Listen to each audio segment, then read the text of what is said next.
Yes, yes, people. We are back live. We are back live on the Sarcasm City TV YouTube for another edition of Talk Your Ish, which is the fan calling show live right here on the Sarcasm City TV YouTube. Big up to everybody who has already clicked the link to call in. Big up to everybody who is in the chat as well. Apologies on the lateness, but what did Matisse say? Lateness is greatness. It's really not, but it sounds fire. But big up to Matisse each and every time. A lot to discuss. Man woke up, seen a hella information, hella news on the timeline and group chats. Obviously, you got the Manchester derby that's going to be in another Manchester derby in the FA Cup final. Arsenal go back top of the league. Liverpool also win. You've got Palace scoring 5, Brentford scoring 5. You got Ruben Amorim. He's now been linked to West Ham to say that he might not go to Liverpool. Manchester United linked to Thomas Tuchel. So plenty to discuss as well. I will drop the link again in the chat.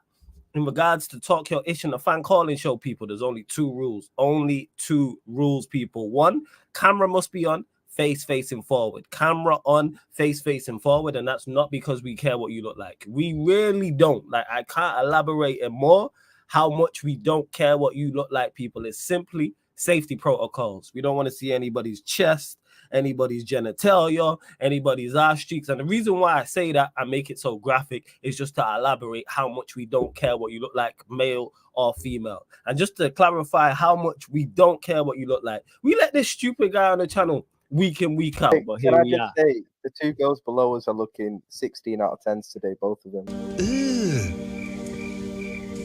Brother, what's that? What's that, brother? So just to clarify, he's on the channel week in, week out. That's how much we don't care what you look like, people. Secondly, when you call in, make sure you know what you want to talk about. So don't just call in to clog up the line. I run this show on a weekly basis. You'll always get ample time to state what you need to say. It is first come, first serve as well, people. However, if you are a member of the channel, you will queue jump. So say you join and there's 4 people in front of you. If you're a member of the channel at any level, then you will jump to the front of the queue. Link is underneath in the description for the membership. And speaking of 16 out of 10, the t-shirts are available on the website, sarcasmcitytv.myshopify.com. Link is in the pinned comment as well. Did have to push back international shipping a week because we're just trying to pattern everything and sort everything out. You know how it is, people. Slight delays, but the t-shirts will be available worldwide. Do not worry about that. And also, I'm going to keep it to like 5 to 10 minutes so you can state what you have to state, people. I am going to do my best to get everybody on. But run up the likes first and foremost. Hit the like button on the video. Make sure you do that. Share it across all the socials as well. And subscribe to the channel, Sarcasm City TV, as well. Make sure you do so. And if you're a member of the channel, let me know in the private chat as well, because some people's usernames are different to their names that they used to click on in here. But let's go to what's that as always, man. What's that? Well, start as always, because it's always a great start. I always got to pick a good first call. And let me check the private chat just to make sure. You know what I'm saying? We're gonna go to my guy Brandon. You know what I'm saying? Yes, Brandon, what are you saying, man?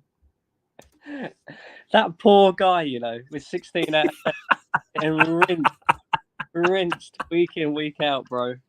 Week in, week. What are you saying, no flawless? You good? I'm blessed, man. No complaints, man. Just keeping it moving. You already know how it is, man. What do you want to talk about? You want to talk about Arsenal, or is there something else you want to discuss? There's so much to talk about, bro. I mean, let's start with your club, shall we? Unfortunately, yeah. Go on, start with my club. Yeah, go on, get there. I mean, geez, if you guys keep Ten Hag, I don't think you will, but if you keep Ten, Jesus, it's going to be a madness. It's going to be a madness. You know, the way Coventry made you look in that last 20 minutes, I thought the Manchester derby was already being played. I thought they were, do you know what I mean? It was crazy, bro. But what a game. What a game. And look, first of all, big up Coventry, 8th in the Championship. Yep. You know, when they go 3-0 down against United, I thought, nah, there's no way they're coming back. No way. And then a mad 20 minutes. But Manchester United said, hold my beer. Hey? Manchester United said, hold my beer. That's what we did. That's crazy, though, bro. Like, it just shows how much of a soft underbelly Man United have got. You know? Talk about it. They're players on that pitch that are a lot better than what they're showing right now. I agree with that. Yeah, there's players who are better than that. They're better than that, 100%. But, yeah, it's a madness, bro. It really is. But, yeah, you're there. You're in the final again. Going to get your ass whooped again. It is what it is, bro. It is what it is. Rashford, though. Let's talk about Rashford. Get to right? it, man. Floor's yours. Because this guy, I mean, he gets a lot of criticism anyway. But I mean, do you keep him? Do you think he should stay at United? No, he shouldn't stay at United. No, in my opinion. And if he does, because he could be tough, it could be tough to move on in regards to a club wanting to sign him, the price you want, or his wages, or a mix of all those things I just mentioned, or all of those things I just mentioned. However, he don't have to, just because he's at the football club does not mean he needs to start week in, week out. That's always my biggest thing. That's the biggest problem with Marcus Rashford. As much as I want him gone, if whoever the next manager is, he shouldn't be starting week in, week out. He shouldn't be starting week in, week out. Rashford off the bench, I think, is how you get the best out of him. That's how you also get him motivated again. Because as much as he's been poor, and you can talk about him from a technical aspect, and you can talk about decision making and all these things, he looks disinterested. And he's looked disinterested the entire season. Like, and I don't normally look at those things like that. Normally, I just like bypass it with most players. But he don't look happy. Forget anything I just mentioned. Like I said, forget your technical attributes, forget mental attributes. You genuinely look unhappy. Genuinely. Like, so something's not right. And that's why I'm like, whether it's Rashford, whether it's the manager, whether it's the coaching staff, whether it's Rashford's circle, why is he still playing? When you visibly look unhappy. Like, take him out the firing line like some, but hey, Manchester United making bad decisions. That's what we do. I mean, it's crazy, bro. Like how taking off Garnacho and taking off Mainu, and all of a sudden you collapse. You know what I mean, it's crazy. You know what it is with Rashford, right? Go on.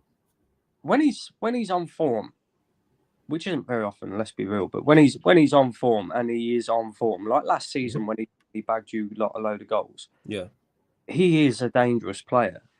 And I kind of think to myself, if Rashford went to Man City where everything's settled and, you know, there's a proper system around him and et cetera, even Arsenal or Liverpool or something like that, do you think we'd be able to see the best version of Marcus Rashford if he had a better system around him, a better coaching system around him, and it was, do you know what I mean?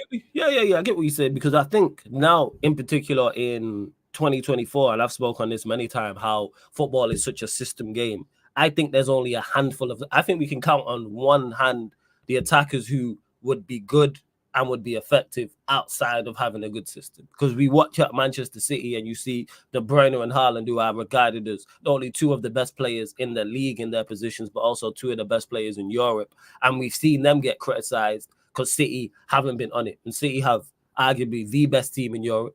Arguably, if they're not one, they're two. So they got top two teams in Europe, arguably the best manager in Europe, arguably the best system in Europe. And we've watched Haaland get struggle. We've seen the criticism he's received. Also with Kevin De Bruyne, just because they're not quite on. So if De Bruyne and Haaland in that environment can struggle, bear in mind they're both miles better than Rashford in regards to what they're great at, and they struggle, what chance does Rashford have in the worst possible predicament? One of the worst managers and one of the worst systems and the worst players around you. So, yeah, someone said this, I think it was, Months called me, shout out to Months, make sure you lot subscribe to Big Six Spanish during the game. Was it during the game or after? I think it was after the game, and I was still on. And he said, yo, you man are awful. He's like, I didn't realize how bad it was, because he used to think I was being over the top with my criticism of Manchester United when I'm telling people how bad we are. That's why us conceding the 3 goals was not a shock to me.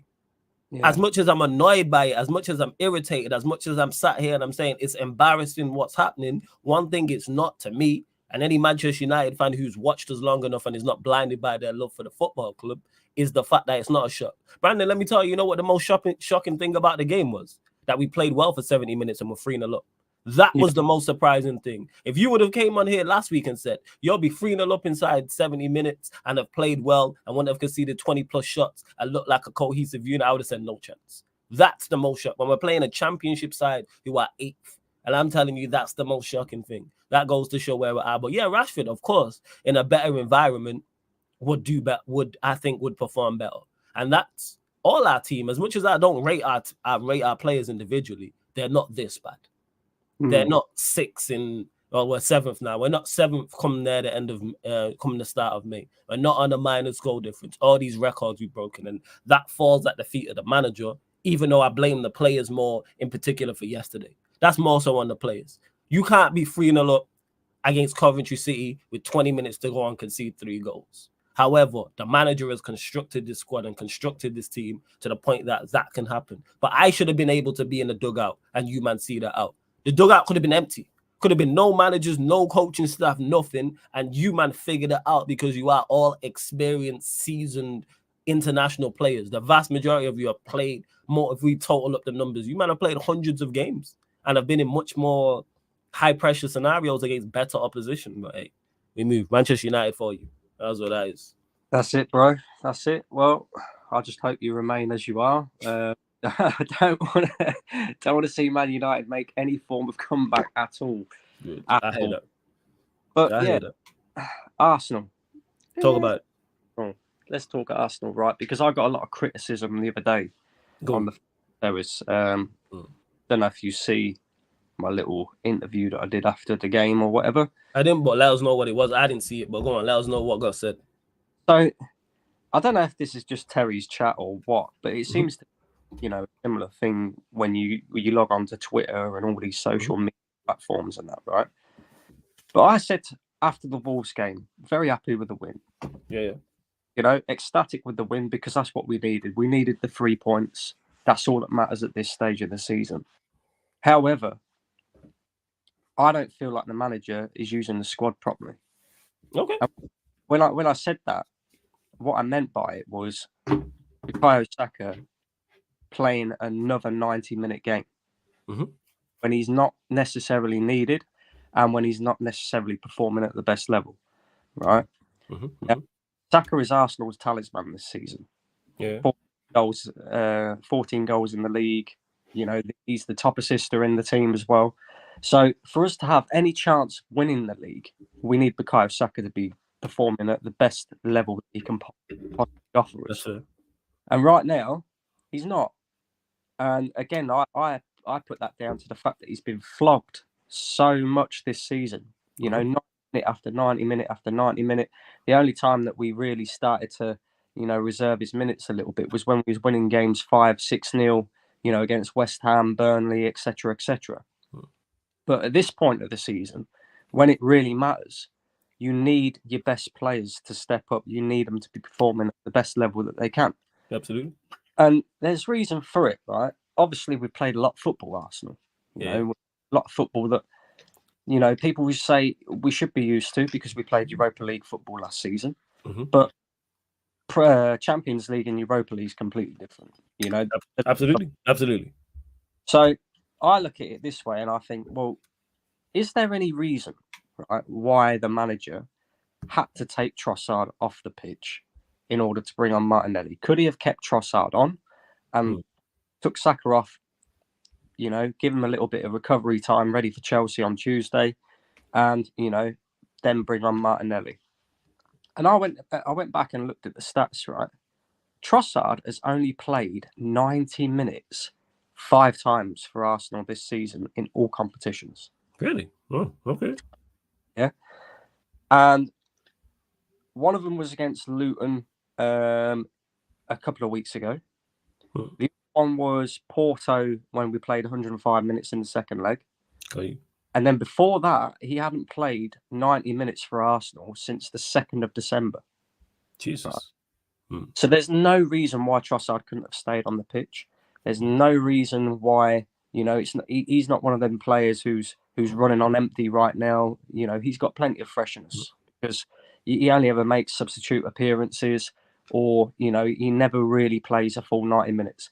Also, on top of that, right, Trossard scored us the goal against Wolves that opened the scoring when we didn't really look like scoring. Do you know what I mean? And if he hadn't scored that, I don't think, I think we would have struggled our way through that game, to be honest with you. He also scored the goal to equalise at the Emirates against Bayern. Trossard comes up with big goals, regardless of whether people, rate him that highly or not. He comes up with big goals in big moments that sometimes has dug this manager out of the mire. Do you know what I mean? Yeah. Taking him off after like 50, 60, 70 minutes and keeps Bukayo Saka on, regardless of the performance that he's putting in, regardless of the fact that, he's tired, etc., etc. We're playing him through injury. I just think, what a stupid move by Arteta, really. You know, Yeah. the thing with Pep Guardiola, and the reason why he, you know, has been so successful is because he knows also when to rotate. You know, he knows also how to save his best players when they need a bit of a rest, etc., etc. Obviously, not been that case for Man City this season because they played so many games this season. Squad's not great, you know, but just to put it out there to everyone who thinks that Arsenal and Liverpool are genuinely close to Man City. Talk about it. We're not. We're really not. Right? When you break it down like this, right? City lost Gundogan, clutch player. Yeah. Torres, clutch player. They lost Laporte, who's a decent centre back. They also lost fucking hell, who was the other one? There's Maris, Gundo, Laporte. The chat will let us know, but carry on. Oh, Cole Palmer. Right, who at the time, okay, fair enough, didn't play much football at Man City, but he's gone on to, and he's absolutely killing it this season. Correct. Right, so that's another decent player they let go of. They replaced them players with Doku, who's basically Alan St. Maximin Mark II. Yeah. They replaced him with Gundogan with Nunes, who I don't think anybody really rates that highly, and he hasn't been that particularly great for Man City. Then they brought in Kovacic. He's an okay player. He's decent, but I wouldn't say... He's not special like that. I get what your point is. I hear your point. So when you look at it, and you think about the 4 players that they brought in and the 4 players that they let go, there's only one player that I really rate, and I think, you know, he could go on to be a top player, and that's Guardiola, right? They've got an aging Kyle Walker at right back, who everybody's saying, you know, has had a really poor season. I'd still sit here and argue and say that our 2 centre backs have been better than all of their defenders put together. They've a period where Kevin De Bruyne was out injured up until February, and he hasn't played much football. They've had spells where Haaland's been out injured as well, and he hasn't scored half as many goals as what he did last season. Then they've had the likes of, you know, shoehorning players into different positions, like left wing, for example. While Jack Grealish was out injured, he tried Bernardo Silva there, he tried Phil Foden there, he tried all these different men there, and he couldn't find somebody who could hold that place down. Yet, with all this going on, Flawless, and Rodri being out, you know, a handful of games as well with suspensions, etc., which never happened last season. Man City are still going to go on and win this league. Oh yeah, facts. I agree with you. I think both you and Liverpool have missed the trick. More so, Liverpool this season, actually last season as well, and you two this season. You don't get many opportunities you don't get many great opportunities to get a great opportunity at winning the Premier League. So you have to take them. I think you have missed it. I do agree with that. But City, even though City are City, then they've not been City of old. Even though they're still a fantastic side and at a fantastic level, they have dropped off. And I don't think you lot have taken advantage. You didn't last season, and you were top of the league for 93% of it, and you haven't this season because you're still close to them now. Is that exactly how far away we are? Because Man City could afford to have a really poor transfer window.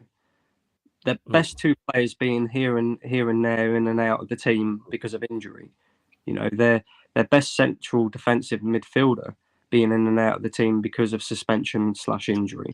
Their right back just becoming an aging player who's not as good as what he once was. Their goalkeeper as well being out injured for a long period of time. You know, they could afford to have all of that happen and still beat Liverpool and Arsenal to a league. That tells me that we are a million miles away from Manchester City still. Everybody in this league, you know, because I guarantee you they'll go out in the summer, they'll spend big, they'll bring in some, you know, decent players. They ain't going to make the same mistake that they did. And then all of a sudden we're playing catch up again. And this is why I think some Arsenal fans need to wake up a little bit and realise, you know, I don't sit here and say Arteta's got to go and we've got to replace him for somebody who can win us a title now, just for the sake of it. Because at the end of the day, this is a big opportunity that has been missed by both Arsenal and Liverpool, to be fair. The only argument I would say about Liverpool and Arsenal is I actually genuinely think we've got a better squad than Liverpool. Okay, first. Because when you look at Liverpool's squad and you look at what Klopp had to do in the summer, he had to replace his entire midfield.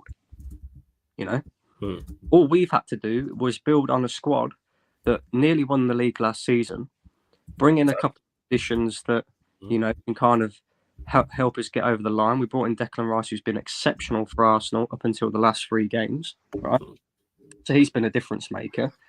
But then at the same time, we also went ahead in that window and decided to bring in Kai Havertz rather than a proper number 9, or a proper wing who can actually give Bukayo Saka a bit of competition, allow him to have a bit of a respite in between, periods where, we're going to need this guy, etc. Right. So I look at Arsenal, right? And when you really break it down and you really delve deep into that squad, I don't understand how this guy's been here for 4.5 years, spent the money that he's spent, and we've still got so many holes in this squad. I could go through them right now. We need a left back, because Agreed. I think you need a left back. Yeah, useless. I agree with that. I agree. Isn't a left back, and Tomiyasu can't stay fit because let's be honest, Tomiyasu came in against Bayern Munich after being out for so long, and then all of a sudden he wasn't in the matchday squad again because he's picked up another injury. So this guy never stay fit. So we need a left back. Martinelli, right? I'm gonna say it here and now. People may agree, they may not. I think he's reached his ceiling. I think this is what. Yeah, I think he's a squad player for you lot. If where you're trying to go to, I think he's a squad player personally. Because he's still exactly the same player as what he was when he burst on the scene at Arsenal. He still relies on his pace. He still relies on getting into 1v1 situations, which is not always possible when you play for Arsenal and you've got teams that park the bus behind to try and stop you, right? So you get doubled up on sometimes. He's always running with his head down. Always. Yeah, this guy, he's a decent player, but I don't think he's top level. So I also we need a left winger. We definitely need a left midfielder because, again, Kai Havertz was being brought in to be that left midfielder. We've worked out now that, he's absolutely useless in midfield. And the only way we're going to get something out of him is if we play him in the number 9 role. So that tells me how poor of a signing that was, So we need a left midfielder. We 100% need a gunman up front, a striker. And we also need some form of competition on that right-hand side for Bukayo Saka because Reece Nelson isn't of the level, So that's 4 players, and that's minimum, by the way, because we could even, Arsenal fans, again, they won't look at this, but, if you delve deep into it again, we've been lucky this season, but we haven't had any injuries to Gabriel or Saliba. If injury to either of them two, we're stuffed. Yeah, because whatever we've got coming in isn't of adequate level to and sustain the same, sort of level that they're showing. So that's another player you could name. So let's say 5 positions. That's 5 positions that Arsenal desperately need to address. Okay. And you've got to address all 5 of these to have any chance of winning the league because basically what I've just said about Man City. So do I think that Arsenal are going to go out and spend potentially, £300 million in the summer to do all of this? But even if you don't spend big in those areas, it's still like the intent. So even if you go get a cheaper left back or you go get a cheaper centre back or midfielder or striker, the intent has to be there. So I get your overall point. Will Arsenal even attempt? And of course you would like, all right, let's go spend big in these areas and go get certified. But there has to, at least to me, worst case scenario, you go attempt to fix the area. All right, we need a left back. Go and sign a left back. Same way Spurs went and got a doggy. Go and sign a left back. I mean, I do think we'd probably go out and try and address them, but it's whether we get the transfers right, because you can break it down into players that we've wasted money on, like Fabio Vieira, I'd put in bracket, giving Eddie Nketiah and Reece Nelson new contracts. That's money that's been spent by the football club. People don't look at it. Oh, yeah, it's only a contract. Well, no, it's not. It's £5.5 million a year. Mhm. You know, not a lot in the transfer market. It's not like you can go out and buy a player for £5.5 million and they come in and be a world beater or anything like that. But it's still £5.5 million that you could have saved, you know, or could be better spent elsewhere. So I look at it and think, can I actually trust the football club to go out and identify the correct players that are going to That's the biggest question. That's the biggest issue right there. Yeah, can you? At the same time, you've got to look and think, well, let's just say, for example, yeah, we go out and we get a handful of these players and it still ends up not being enough for us to win the league or win a major trophy. Then it becomes a conversation of, well, how much longer do you give Mikel Arteta in the job? Because people are telling me, I'll just give him another season. And if he doesn't win anything next season, then get rid of him. Well, I'm just thinking, well, why waste another season? Right. Another season. Yeah, we got a good enough squad to do it. And when you really break it down and look at, you know, the moments that Arsenal have failed this season and where we should have capitalised, a lot of it's come down to mentality or poor decision making by the manager. You go to the Aston Villa game, right? The Aston Villa game last weekend, we had an opportunity to go 2 points clear of Manchester City and Liverpool in this title race. Give ourselves a little bit of breathing space because it's going to be difficult to win our remaining 5 fixtures. But it would have given us a little bit of breathing space. It would have made us the favourites. And the manager decided to play Zinchenko at left back, which cost the game, basically. Because if you look for the two goals happened down Zinchenko's side, and he wasn't in position for either of them. Right. So, you know, and the same occurrence happened last season. Because, again, Arsenal fans will make the excuse of, well, we didn't have Saliba. And I understand that, you know, the level in our defensive unit without Saliba in there, you know, of the same level. But Saliba wasn't the reason why we lost the league last season. Zinchenko was a big part. You know, the goals against Southampton when we drew the game 3-3, when that was a game we should have won and been able to count on as 3 points at home, 2 of the goals came down his side. A lot of the time, Zinchenko is at fault for goals that we concede. And if it's not coming down his side, whenever we play Zinchenko in any form of a defensive role at all, he causes chaos at the back anyway, because Gabriel has to position, Saliba then has to move across. All of a sudden, you've got gaps everywhere. And like I say, Aston Villa, right? People were telling me about, it's the manager's fault because they asked Zinchenko to invert. Well, why is he on the right wing? He was on the right wing, my friend. Yeah, he's a left back and he's on the right wing. But when Zinchenko was out injured, and we tried Kivior in the inverted role, and we realised it didn't work, he then changed it to Ben White being in the inverted role. In the entire time White was inverting for Arsenal, I never see him on the left wing. Do you know what I mean? So it just goes to show that there are liabilities still in this team. And so much so. The manager right decisions in the right moment. So interesting to see.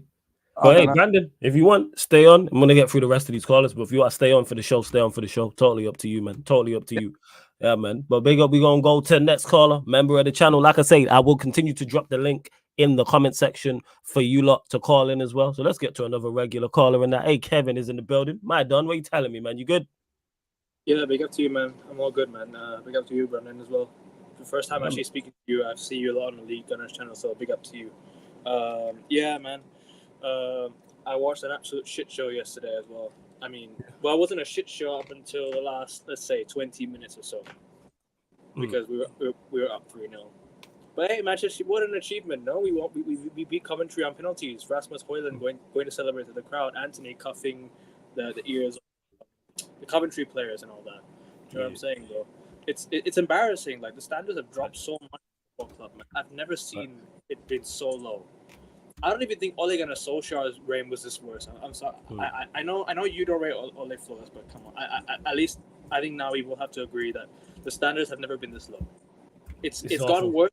It's gotten worse under Ole, but this is much worse. This is probably the worst I've ever seen Manchester United. And to concede 3 goals after being 3-0 up to an 8th place championship side is a like, I think that's a sackable offense, bro. Like genuinely, if he does not get sacked by the end of the season, fold the club. They should have sacked him, bro. They should have sacked him. You know what? You know actually when they should have sacked him? Since the 7-0 last season. But a club with balls would have done that. A Real Madrid, a Barcelona, a Bayern Munich would have done that. Mm-hmm. But you know what? It's Manchester United in 2023, 2024. What are we gonna do about it? Oh, it's okay. We'll give him another go because he's young, he's learning, he's this and that. He needs time. The players are the problem. Everyone is the problem. It's not just Erik ten Hag. Everybody is the problem. No, hey, that is what everybody is the problem. I'm with that. You should have been sacked on the sideline. As soon as Hoyland scored that penalty, he should have been served his papers on the sideline. He should have been sacked before extra time. Can I ask you? Let that sink in. Do you think he would have been sacked if you'd gone out though? No. Or do you think?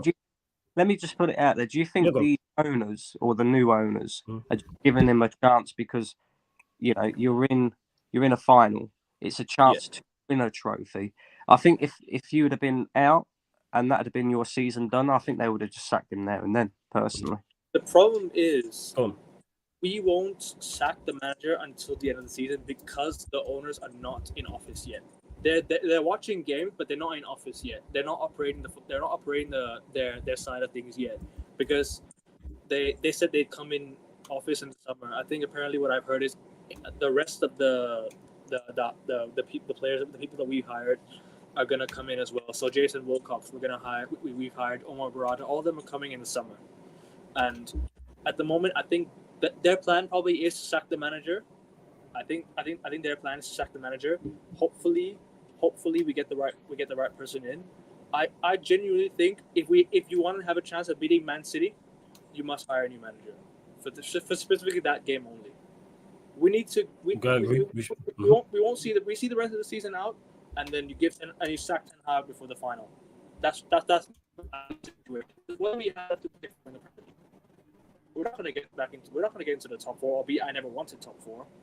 People are saying this. I don't want to say this person, that person.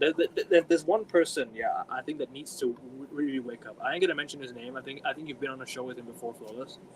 There's one person that really needs to open his eyes and actually see it, because it's getting to the United fan.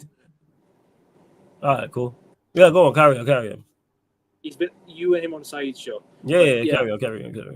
Yeah, I mean, United, like, bro, the fans need to see it as well. People are starting to wake up and realize that. I'm seeing a lot of people saying, "Oh, Ten Hag finally needs to go." Everyone's the problem. I agree. Everyone is the problem, but the people upstairs are the problem. Thank God they're all going. Thank God they're going. But now it's all about you doing what you have to do. You brought everyone in. You bring everyone in now.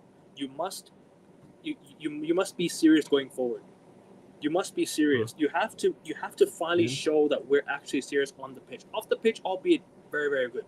Very good. I'm seeing changes. I'm liking it. Do it on the pitch. Make the on the pitch changes, because I'm still seeing players like Marcus Rashford lingering around the football club. I mean, last season, okay, let's be real. He had a good season for his own like what do you say, goals and assists. Crap. Yeah. He had a good season. But this season has been such a massive downfall. Like, I just don't know what everyone is down to. Everybody, the manager as well. His overall game plan is just not. I just don't know what it is. Nobody knows what it is. What is it? What is his game plan? What is his tactics? Like, genuinely, like, yes, he's gone to 3 cup finals now, but he lost 1 and won 1. He's about to lose 2. We ain't beating Manchester City. Let's be real. We ain't beating Manchester City. I wish I had the positive energy to say that we could beat Manchester City. I would love to back my team in a cup final, but I really cannot be. I've been Ten Hag out since Arsenal away this season 3-1 when we lost. People saying I was too quick to turn. When he brought on Harry Maguire and Johnny Evans as substitutes, I knew this guy was out of his depth. From that minute, I knew he was gone. He was finished. Because you can't be going after Johnny Evans and telling him, "Oh, do you fancy move back?" He said he went to Johnny Evans and said, "Do you fancy move back?" Like, come on, man. We're Manchester United. We just qualified for the Champions League. You're gonna go buy worse players than new ones. We signed better players last season than we did this season. Let's be real with it. Let's be real. Oh yeah, the window this window this summer was much worse than the window last summer. We spent most of our money on 3 players: Onana, Mount, and Højlund. We spent most of our money on 3 players. Last season, we spent most of our money on at least 4 or 5 players. I think I could name. But and Marcel Sabitzer is in a Champions League semi-final. We passed up on signing him. Yeah, I don't mind a bit. I don't mind a bit one. I don't mind a bit. What the problem was is us who we signed instead of. I don't mind us passing up on Sabitzer. It's more so the fact that we didn't go and get real quality. That is the issue I have. That's the problem I have. Our signings have been a waste, man. They've been a complete waste, and now they've not been good enough. Ten Hag's not even using most of them. The injuries are not an excuse. I'm sorry, they're not an excuse. Look at Real Madrid the other week. Hala Madrid, you know them. You know the ones, bro. Come on, Real Madrid. Of course. The treble, we love it. But I mean, do you see what Real Madrid did last week? They had Tchouaméni out with a suspension. They still kept it consistent. They beat Man City on their own gaff. The mentality didn't drop. It's Real Madrid. Last night, also a controversial decision. They were 2-1 down and came back and won. Why? Mentality. Where's the mentality at Manchester United to come back and win? We have never done that. We've been 2-0, 3-0 up this season, and we've blown it. I can name you. We've played 4-4-3 games. I think we've been involved in 5-4-3 games this season. 5-4-3 games this season. We've lost 3 and won 2. Mad. We beat Liverpool and Wolves and lost to Bayern. We lost to Copenhagen, and who else did we lose to again? 4-3. Oh, Chelsea. Yeah. Chelsea. Embarrassing. Fucking embarrassing, man. I'm sorry. This is a joke. Hold on. It's all good. No stress. Hey, before we continue, run up the likes. Hey, to members, if you click in, like I said, let me know in the private chat if you are a member, because I may forget. Because not only will I just might forget because I'm forgetful, number 1. Number 2, sometimes the names are different with you lot. So sometimes the name you have on your username is different to what you clock in. So as soon as you join, if you're a member, let me know. I actually forgot. I was just looking at the membership that De Niro's a member. But yeah, I put the list in the private chat for you lot as well. But go on, hey Kevin. Final point on it, and we're gonna keep it stepping. Go on. Yeah. So, bro, next season we have. If you're not Kobe Mainu or Amad Diallo, I think you all need to go. I think I love Casemiro. I think Casemiro he should stay, but let's be honest, does he want to be here? He looks like a guy doesn't want to be here. I don't blame Casemiro. He's a Champions League winner. He can do whatever he wants. Varane's also a winner. He can do whatever he wants.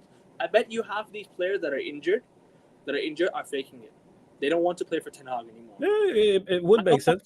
I don't want to say crap about people getting injured. I always wish them well and everything. But I think these United players don't care. I genuinely think they don't care. They don't want to play for Ten Hag anymore. Just on that point as well, I tell you what looked suspect as hell last night. Casemiro's penalty. He looked like he couldn't care less. He looked like he just.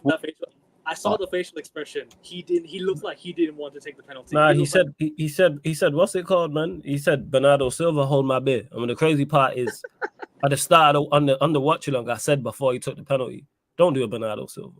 And then he went and did exactly what Bernardo Silva did in the shootout. I was like, Jesus Christ. But we made it through. But hey, Kevin, let me get your scoreline predictions for both games. So, because obviously there's midweek games as well. So, Manchester United versus Sheffield United. Scoreline prediction. 2-0 United. And then we played Burnley on Saturday. Manchester United, Burnley. At home, yeah? Yeah. Yeah. South Trafford, yeah. 2-0 again. Also, to speak on the NBA as well, just a quick recap. Obviously, my Celtics, we won the first game. We're up 1-0 in the series. Who you playing again? We're playing Miami Heat.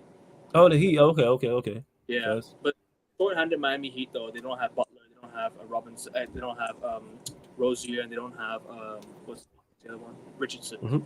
So, yeah, we should hopefully we can get the series done soon if we can win the game 2 and game 3 and so on and so forth.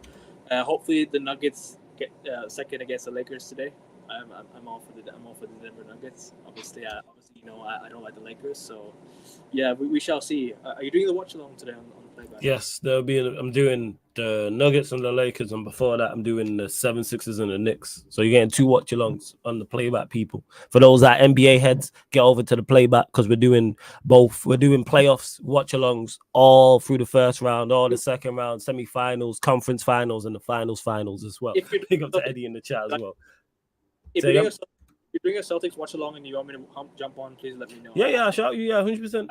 Yeah. I got you. Yeah. Actually, that's a good idea. If I do any Celtics watch along, got you. 100%. Let me know. Yeah, Okay, of man. course. Hey, Kevin, bless, man. 16 Say that again.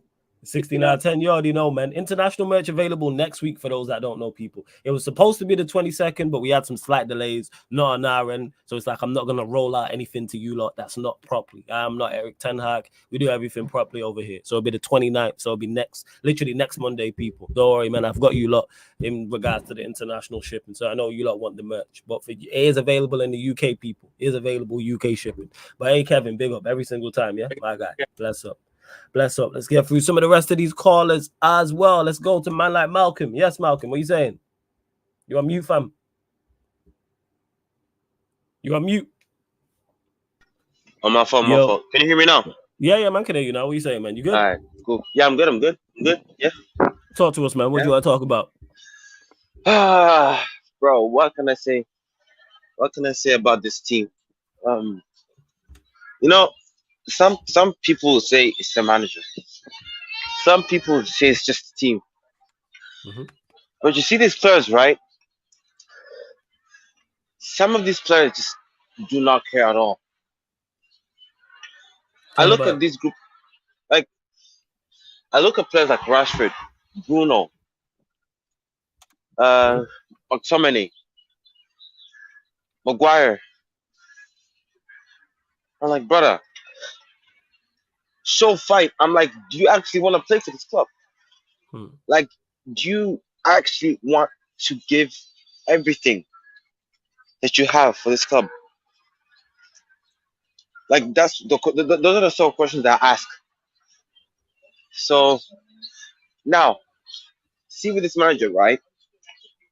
Mm-hmm. As much as we can't blame him a lot for what happened yesterday, because yesterday was just on the mentality, was just on how the players, sorted out themselves. Like, you can't say that the manager bottled the game himself. These players have a lot to blame as well. But listen. Now with Ten Hag, right? Is he going to start the same 11 the next game? Is he going to start the same group of players? If everybody's fit and available, yes. Okay, yeah. But injuries. But if let's say hypothetically everyone's available for the game against Sheffield United, would he start the same team? Highly likely. Exactly. And now we're going to the summer, right? Is he going to be ruthless enough to go up to Ratcliffe, to go out to Ineos and say, listen, I need another group. I need another set group of players. Like, if these players aren't good enough, I cannot manage them. I can't, like, is he going to be ruthless enough to tell Ratcliffe, like, listen, Rashford, no, because he Bruno. thinks these players are good. No, he thinks these players are good enough, so he wouldn't do that. So that's my point. Mm-hmm. But fans are obviously going to look at this game and say, no, it's not the manager's fault. They're going to say that no. Because fans are idiots, and you know this. Fans are stupid, and you know this. Yeah, exactly. But I agree with them to an extent, right? Because I looked at the game yesterday, like, how can you bottle, with the quality that we have, how can you bottle a 3-0 lead? Because our team's been doing it all season. 3-0 lead. Listen, no, but I'm not surprised. Look, I'm not surprised, right? Exactly. You're not surprised. That tells you what you need to know. If there's one team that can just throw it all away, even when they look comfortable, it's Man United. Mm-hmm. So that just tells you all you need to know about what this team is all about. So, listen, even though we're in the FA Cup final, this season's done. City, Brandon, City will have their way with us. Will have their way with us. Mm-hmm. So, but yeah, like, I'm just done. Like, I like to see how fans are gonna now start to defend this guy, especially after the result that we had today. Malcolm, you know how they're gonna do it. You know what they're gonna do. Blame the players. Like Ten Hag inners don't ever fault him. You know what they'll say? Oh, but we're through to the FA Cup final. You should be happy. He's doing a great job. Listen, that's on you. Yeah, just if you actually take the time, right, you can look back at all the past results that we've had and tell me if this manager has actually done a good job. Yeah. You can do that and then come back to me. Yeah, right. Yeah. He sucks. But yeah. We know he does. You know what I'm saying, but scoreline predictions before I let you go. Manchester United, Sheffield United. Probably score 2-0 United. 2-0 United, yeah. Okay, and Manchester United also play Burnley. Oh, that's Saturday. Saturday. Okay. Probably the same score. Do you play Sheffield midweek? Yeah, midweek Wednesday. Okay, yeah. Games. So yeah. We should be able to beat Sheffield and Burnley. But listen, I'm still trying to recover from yesterday's game, man. I could, yeah. So, but yeah. Oh, and Arsenal versus Chelsea. I don't know if you wanted to ask me that, but go on then. Give us your scoreline prediction. Go. I mean, Chelsea have been doing good though as of late. I could see a draw. I'll be real. Score draw or 0-0? Yeah, like maybe like a. I mean, I think it's gonna be high. I'll say 2-2 maybe. I think Chelsea will give it a go. Yeah. First. Yeah. But yeah. Cool. All right, Malcolm. Yeah, man. Big up every time. Yeah. Catch up with you soon. Bless up. Yeah. Bless up. Yo, De Niro, you there? That being said, Brandon, your scoreline prediction actually for your two games. De Niro, let me know if you're there, my G. Yeah, Arsenal, Chelsea, first and foremost. Arsenal, Chelsea. Do you know what? Chelsea are playing some of the best football they've played all seasons at the moment. Although they should have really beat City in the FA Cup. They over there. But I'm hearing that rumours that Cole Palmer might be out for. Yeah, they're saying he's ill. He could be. Yeah, they're saying he's ill. So that'll be a big difference, I think. Really look at any of Chelsea's attackers and think, oh, they're a major threat. So, but then saying that, I mean, we look so tired and lethargic at the moment. I could see a draw. Okay. But of course, the North London Derby weekend. Scoreline prediction for that, bro. North London Derby. That could be anything. That could, you know what I mean? Because with Arsenal and Spurs, it doesn't matter who's performing badly, who's performing good. The energy that goes into that game every single time it's played, I can't even call. You know, and Spurs will be out to try and ruin us as well, especially if we beat Chelsea tomorrow. If we beat Chelsea tomorrow, Spurs will be out to try and ruin our title hopes. So it'll be a tough game, bro. I could see a draw in that as well. Sure. Okay, first. Speaking of North London, you know what I'm saying? Let's go to North London. Spurs in the building. Yes, De Niro. What you telling me, fam? Come on, broski. Yeah, man. It's been a minute still, man. It's been a strong minute, man. You good first and foremost, yeah? Yeah, man. It's good. You're good as well, yeah? Yeah, man. Oh, bless you. Already know. Yeah, come on, bro, man. Good. It's even good that I got Brendan here right now, man. This is even perfect. This is perfect still. But obviously, I'm coming here with a cool head. I'm gonna ask Brandon a question as well. I got a question for him as well. But now I was even gonna say, you see United, yeah. I wanted to just quickly touch on the United topic because I was in the conversation with you in the comments the other day once again. But you know, like I say, the comments you can't really get across. You can't get across fully what you're trying to say. So, I fully hear you. Yeah, man. So obviously, I was saying that. Obviously, in the running games that's left, obviously, I was hearing that you lot were obviously not happy with was it Bruno? It was Bruno and somebody else. I'm trying to recall. It was one other pick a name. Pick a name and a number, fam. You know what I'm saying? That we're not happy with it. I hear it still. I hear it now. 100%. It's one of those ones where obviously what I was trying to get across sometimes to what's it called on that day is I was like, obviously I hear like the fact of obviously swap Bruno with Eriksen, calm. Do you understand? But then at the same time, what I was trying to say is that I just feel like you're gonna get the same out of both of them. But then obviously you replied and said it's only 6 games left. But what my response to the 6 games left is that, bro, you know what it is?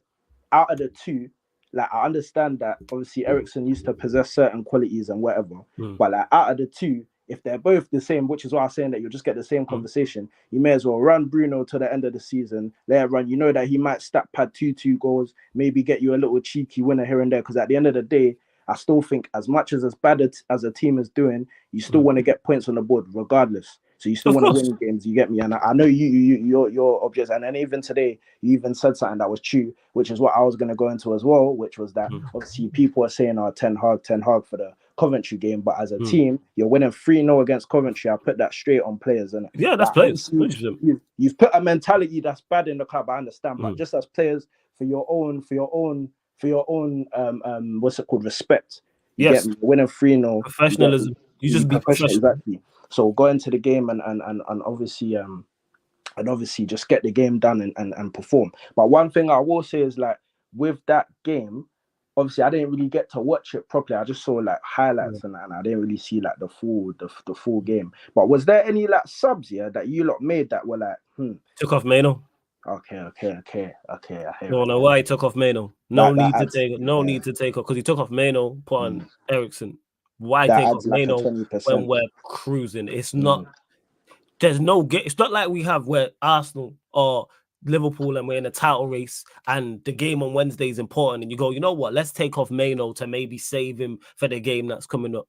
We are not in that. That's our most important game at that moment in time. That's the most important game. More important than the Arsenal game. We've got no Arsenal. Obviously, it's a rivalry game, but there's no other big games coming up. We ain't in Champions League. We ain't in Europa. Why are you taking him off at that point? Bear in mind, it's not like man is 34, 35. That's true. Mano would 20 more minutes is not going to kill Mano, who is 18, 19 years old. He's going to be fine. There's no need. Yeah, like, rest Mano for what? Like, Ed just put it in the chat. We play Sheffield United.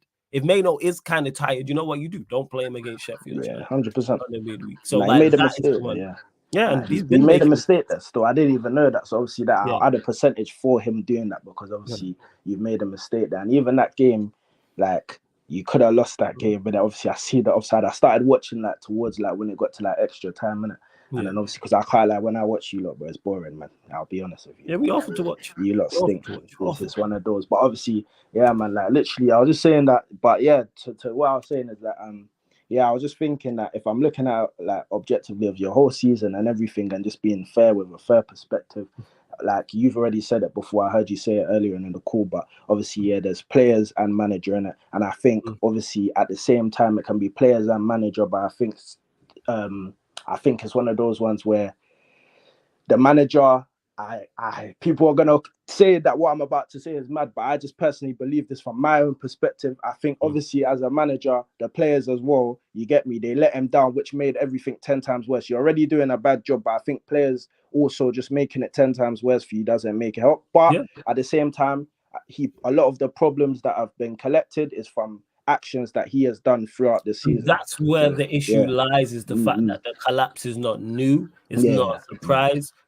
This is your squad you've built. So as much as the squad should have done better in that situation, and I fully agree with that, that's mostly on the play. You put this together.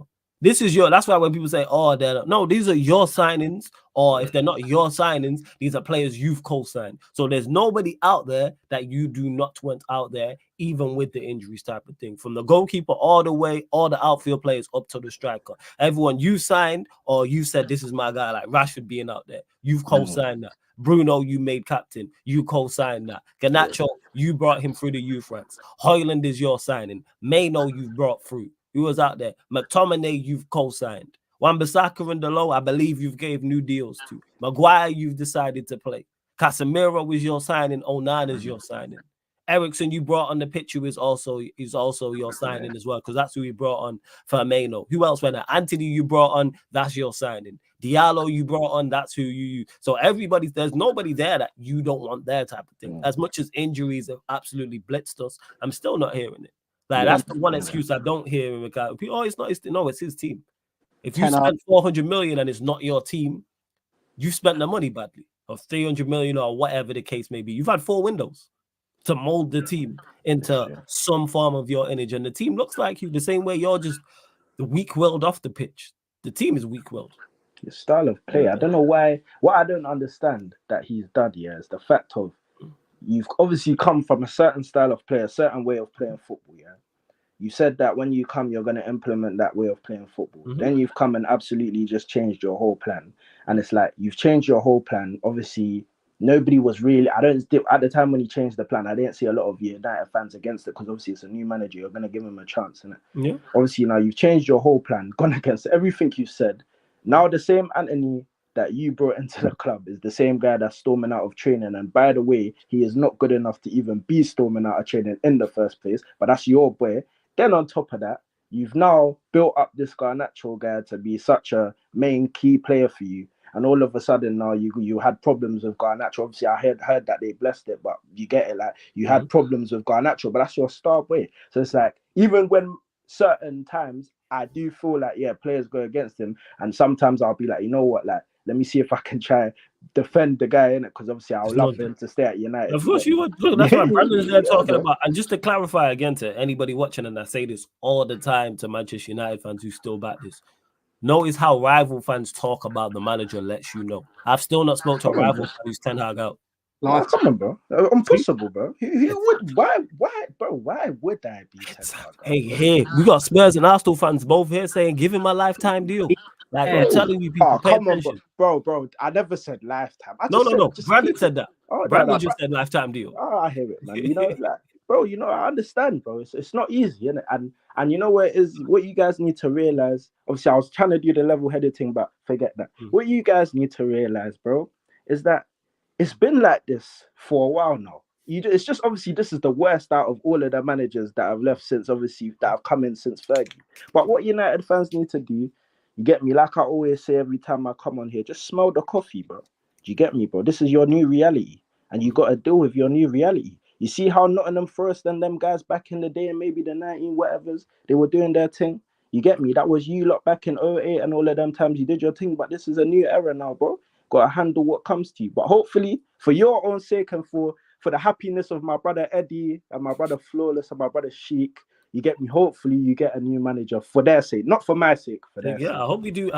Hey, like I've been saying all along since they've been here, Ineos, like, well, since they got announced that they had to do it, you're on the clock. This summer, you do what needs to be done.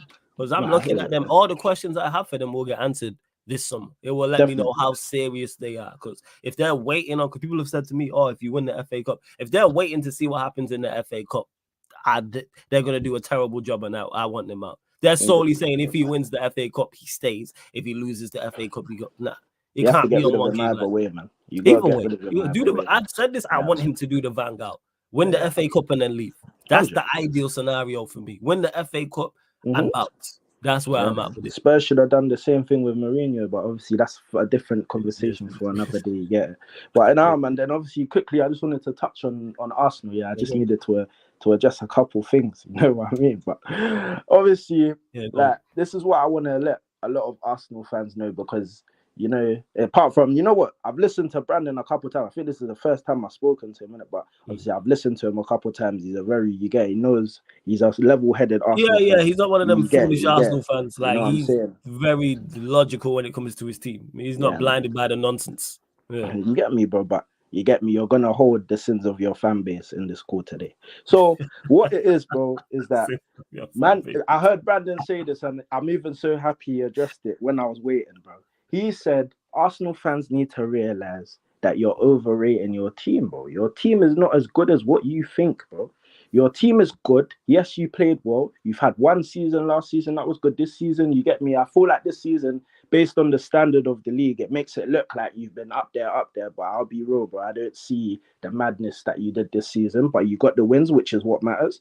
But what I will say is that your team is not as good as you think it is. I've asked Arsenal fans this so many times. I say, name me one world-class player that's in your team. If your team is so close to Madrid, so close to City, so close to all these teams, even the same Liverpool that everybody talks about and gets onto, like, bro, I understand what Brandon's saying. I agree with Brandon on the fact that based as an overall right now, Arsenal as a team is better.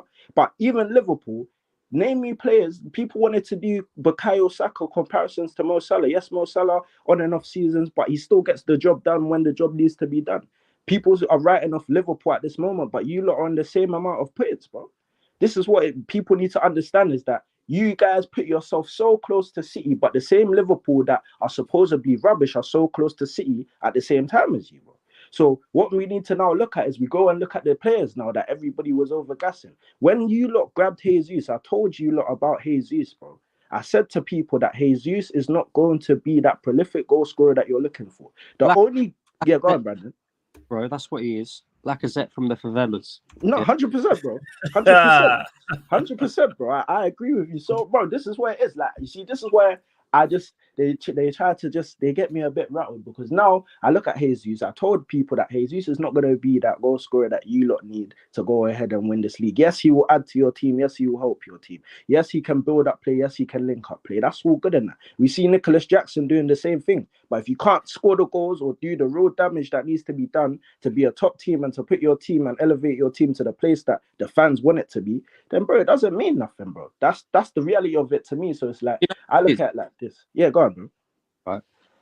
Arsenal are very good as a team, right? Yeah, definitely. As a team, we're pretty damn good. Like we share the goals around the pitch, etc., right? So as a team, when you play as a collective, as a team, you know, that's what's got us to where we are. But when you reach this point in the season and the players are tired, they played loads of games, etc., you can't just rely on, you know, getting through things by being a team no more because everybody is legless. That's when you become reliant on individual quality to get you over the line. And that's what Man City have, individual quality with Haaland, De Bruyne, Bernardo Silva. You know, Liverpool have Mo Salah, right? For as much as people will say he's just a goals and assist merchant, yeah, this guy comes up in the big moments. Arsenal don't have anybody. For the past 3 years, Bukayo Saka has been Arsenal's main man, but when it reaches this point in the season, he disappears. Odegaard's the same. So it's not to the fact that, you know, we can't do it as a team, because as a team, collectively, we're very good. But when it reaches this stage of the season, you need star quality. You need players who are going to come up with big moments. Also, on top of that, right, to any Arsenal fan that is watching or does see this, I want to make this comparison, right? Because my man up here, you're Spurs fan, yeah? Yeah, Nero's the Spurs fan. And before you carry on, Brandon, let me just bring him in there because he's involved in this scenario because the Arsenal fan, Eli's in the cut. Yeah, go on, you man carry on. We'll bring in Eli anyway. Like, might as well make sense because he got Brandon, carry on. To anyone who still is thinking, wow, if we don't win the league this season, if we don't win anything with Arteta this season, give him another year, right? Let me remind you guys. A few years ago, there was a guy at Tottenham called Pochettino, yeah, had Tottenham playing real top quality football, you know, got them second in the league, continuously getting them Champions League, yeah, but could never ever win a trophy, right? Never win a trophy. What's the difference between Arteta at Arsenal and Pochettino at Spurs? Because the crazy part is he is your Poch. That's the maddest part. And where the problem lies is then you get the conversation is because he's doing a job better than expected and he's got Arsenal competing. Some people are cool with that. Some people are not. And that's why I'm so concerned with who we get as next manager. Because when people start talking about projects and process and rebuild, that's all well and good. But eventually, you have to win trophies. And I don't want to get to the point if Manchester United get a manager and he has us just competing again. So let's say we finish third, then we're in the title race and we finish second.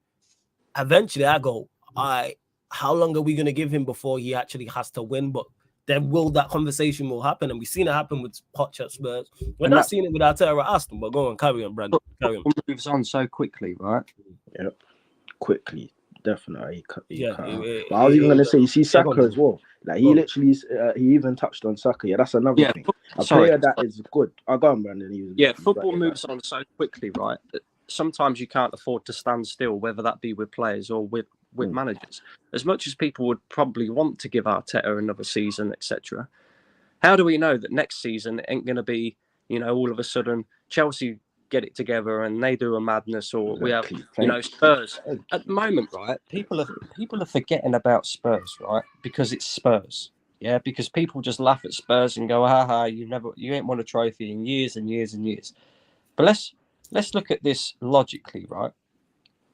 even if Spurs don't get Champions League this season, they have got a very decent style of play under this manager, a very decent squad that he needs to add to. And, you know, there's the potential there for Spurs to be up there next season, providing they get, you know, their transfers right, etc., and all the rest.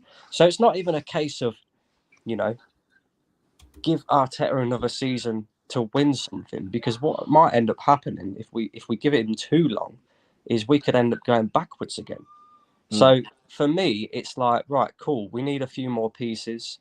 But for me, I just think it's time to win now. We got to win now. There's no point in doing all of this and having nothing to show for it. Yeah. Spurs have done that. They made that mistake with Pochettino. They made that. Yeah. They did all that. You know he's right, though, De Niro. You know he's right. He's right. You know he's right. Yeah, That's he's the right. thing, because Poch should have won something. He should have won a domestic. You should have. I've got to go. Yeah. And the big up. Yeah, big up, Brandon. Big up, brother.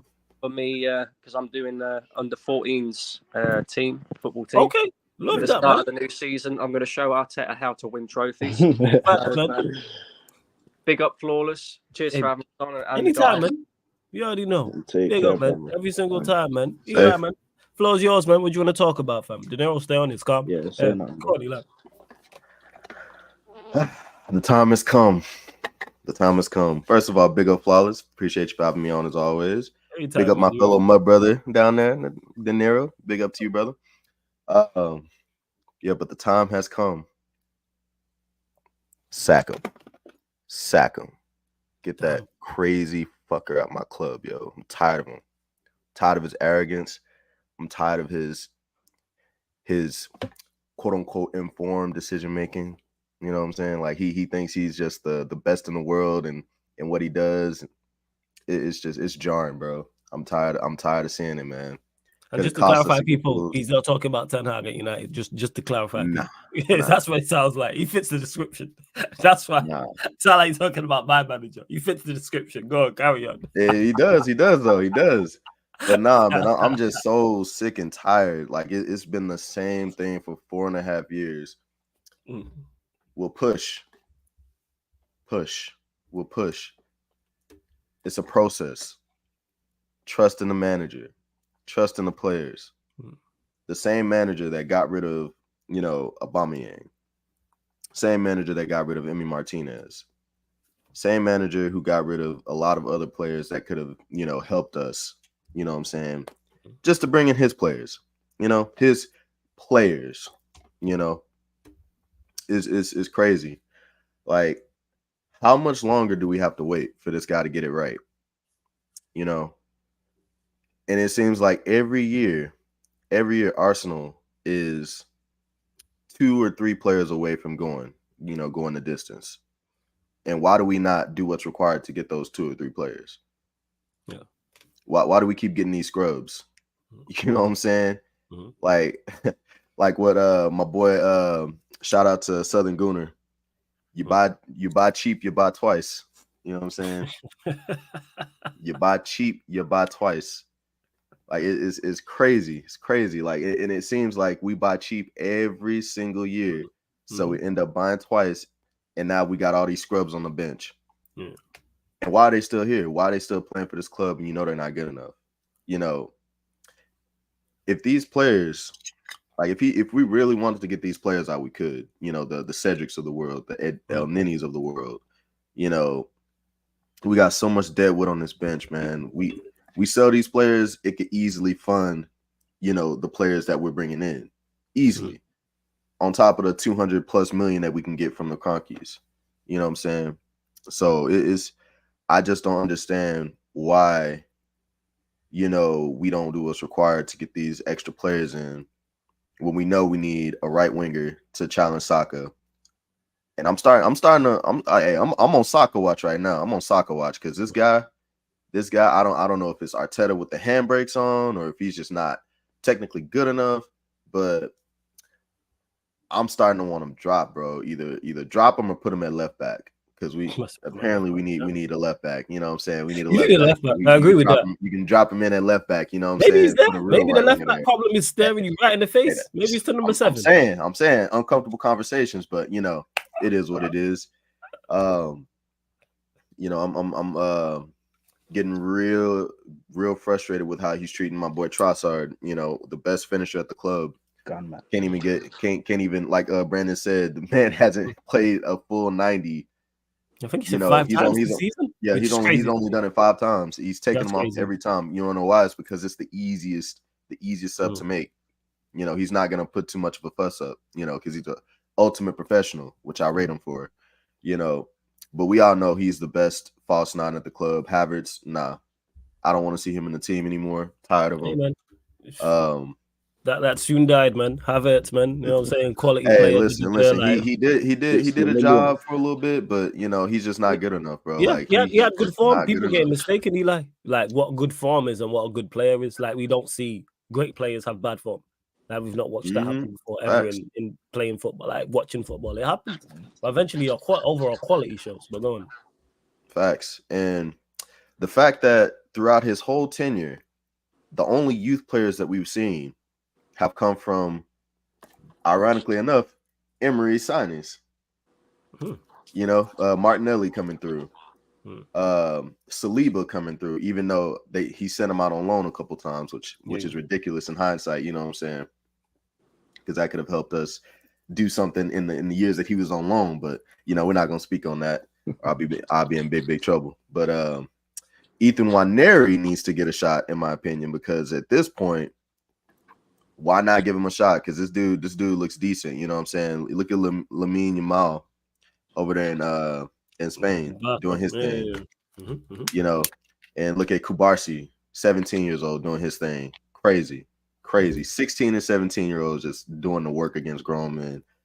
And I've seen Nwaneri do it as well in preseason, and in the games that he's played, he's performed really well. So I don't understand why he's not getting a chance to show what he can do. Even just bring him on in the dynamics of a game, like especially those 5-0s, those 4-0, 6-0s that we were absolutely dominating people. I don't understand why he's not giving these young cats a chance. You're supposed to be looking for talent. Apparently, we have one of the best academies in the UK, but we're not seeing the fruits of that. You know what I'm saying? Like Chelsea and Man City, you're leaving us in the dust in that regard. You know what I'm saying? So I'm like, yo, I mean, what's up with this Arteta? Like, what?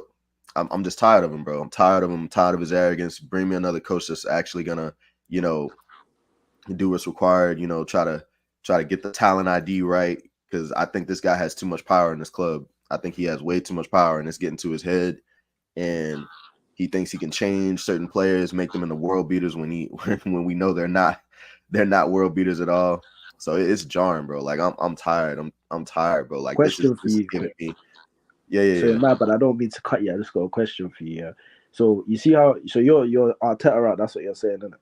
Bro, I've been Arteta. I never wanted him in. Cool. The question but do you think?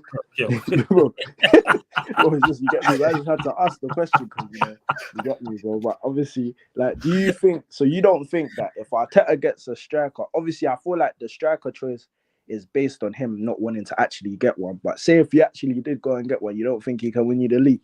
Don't think he can push it across the line? Nah. Nope. I don't trust this manager because he's always gonna mess it up when it matters the most. Always. Like you seen it in the Champions League. You seen it in every single cup competition that we've been in, apart from the FA Cup that he won with Emery's team, by the way. You know what I'm saying? Like he just can't seem to get it right, and he doesn't take these competitions seriously enough. Either that or he overthinks it, or I don't know, his arrogance. Just like how does Asaka, that is performing extremely bad, continue to start, or he doesn't get taken off, he always plays the full 90? Or Havertz, how in the heck does Havertz not get taken off at any point? Why does he keep playing 90 minutes? You know what I'm saying? Like when he drops stinker after stinker after stinker, but my boy Trossard, who scores winning goals, gets dragged at the 70th minute mark. That's fair. Like I don't understand that. I just don't understand that. And you bring in on these scrubs that do F all. You know what I'm saying? It's just I'm tired of seeing it, man. I'm tired of seeing it. Go get me a Simone Inzaghi or. You looking for a manager of better caliber, which I do understand. I need. Yeah, we need it. We need it. No. We need it, Trust man. me. We never should have got this novice in the first I'm fully place. aware. I'm fully got aware. This novice. It's ridiculous, man. I fully adhere to what you say, Flawless. Like we need like any top tier, club are looking for that 1%. That 1% of that 1%. You know what I'm saying? You need 100%. A manager that's already been there, done that, won that. And Simone Inzaghi has done that. Yeah, because someone said that to me and was like, "Oh, flawless." When me and Rance was talking about the Serbian managers of Manchester United, was like flawless with all of these. What did he say? All this high criteria. Basically, I'm paraphrasing, but it's high criteria to get the Manchester United job.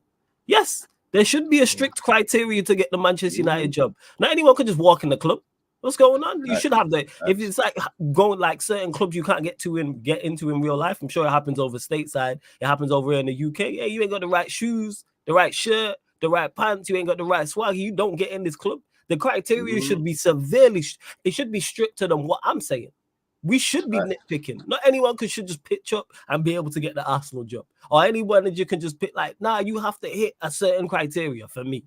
That's why Manchester United are where they are, because we've let people just get the job who shouldn't have got the job. It's like, really? This was your resume and your CV. This is your skill set, but you should have wrong. You can't twang me, bro. I've been twanging my whole life, bro. I've been a Cowboys fan. You know what I'm saying? So there's nothing worse than being a Cowboys fan. The last time they won something, I was one. Being a Cowboys fan teaches you character. You know what I'm saying? Same thing with the Mavericks. Although we got cheated in one finals.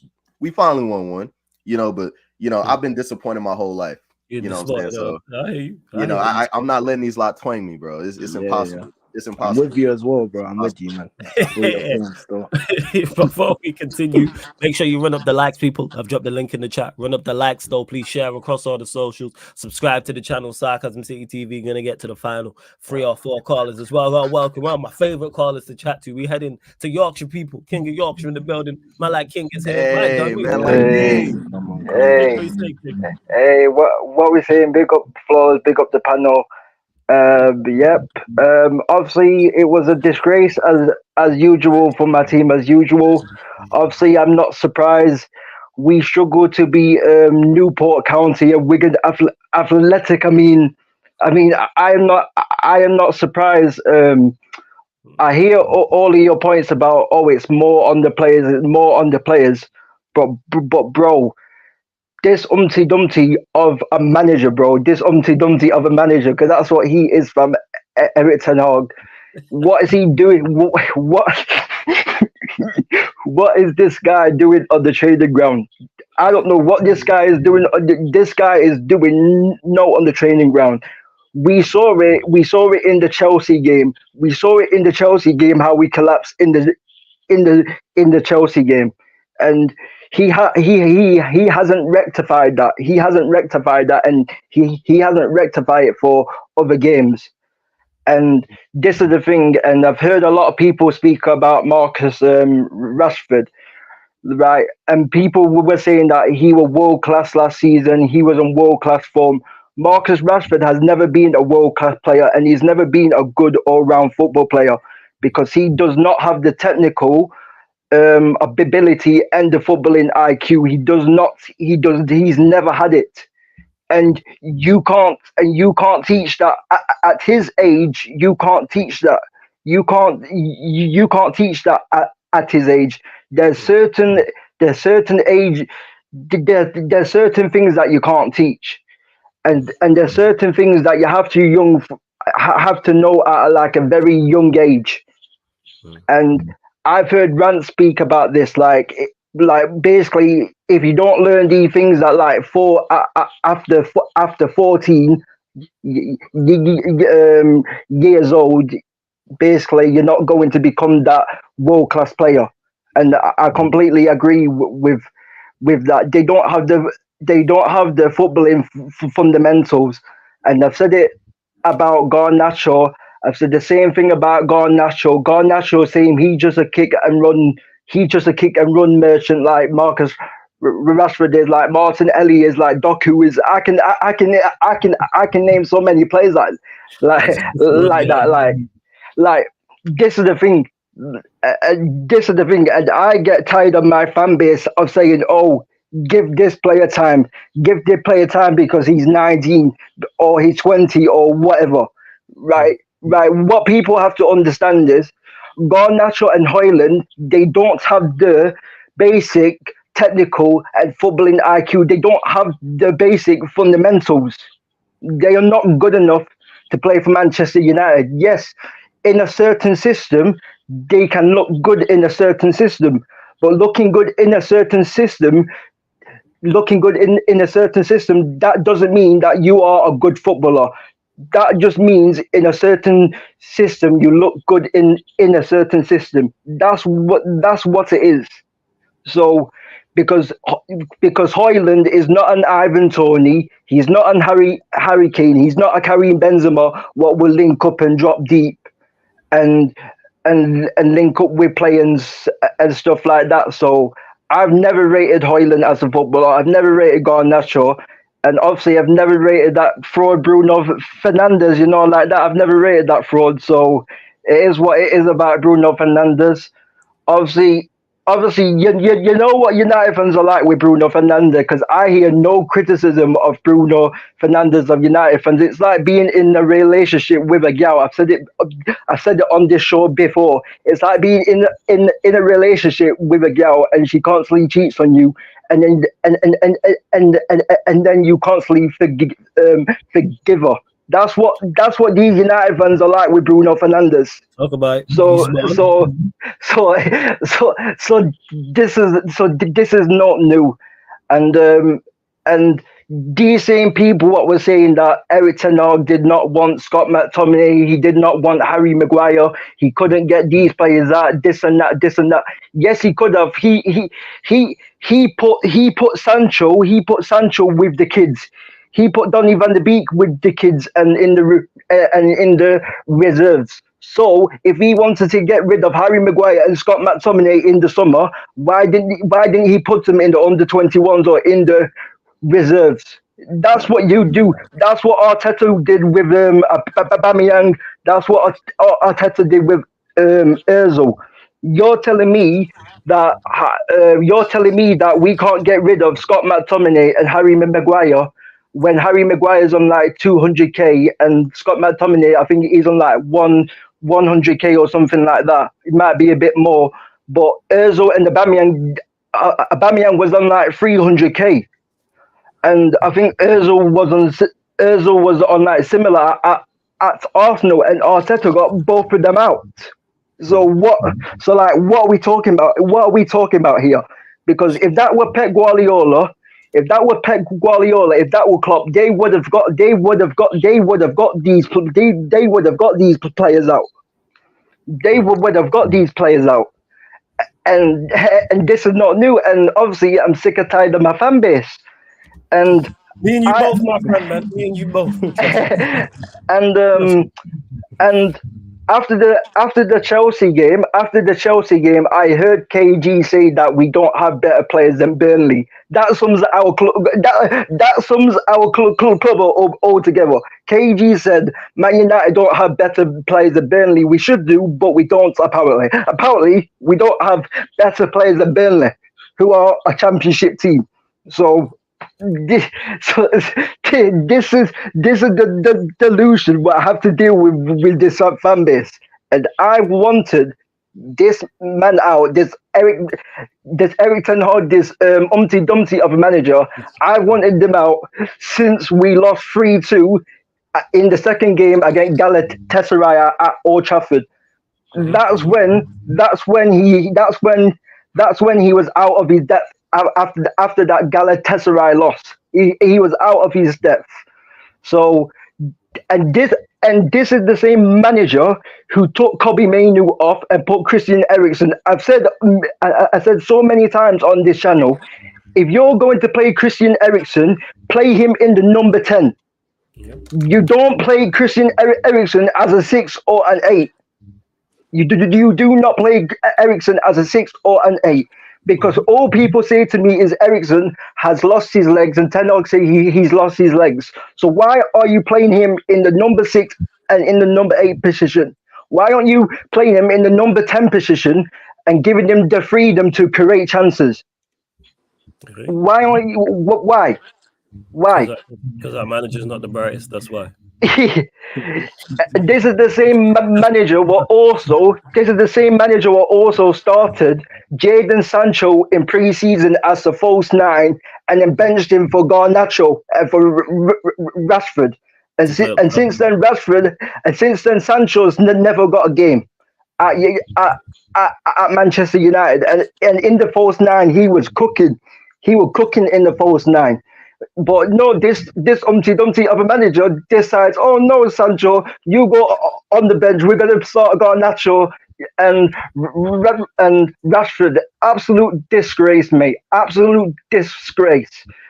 And this is not the first game this season they get commentary. Like I said, it happened in the Chelsea game. Why are you going to put Marcus Rashford up front and put Mason Mount on the left wing against Chelsea? He put Mason Mount on the left wing and put Marcus Rashford up front. You know why he did that though? It's because he went against Brentford. And the fourth goal, the last goal, Bruno Fernandes, Scott McTominay, and Mason Mount, they was all involved of that fourth goal. Not one of them. They were doing this. They were just pointing at each other, pointing. Not one of them try and block the shot. Yeah, and this is what I'm trying to say. And football fans, this is what I'm trying to say to all football fans, to Man United, to Tottenham, to all the big clubs. Like you guys need to bring in players what are going to win you games right now. You don't need all these young players. Oh yeah, let's give them time. No, scrap that.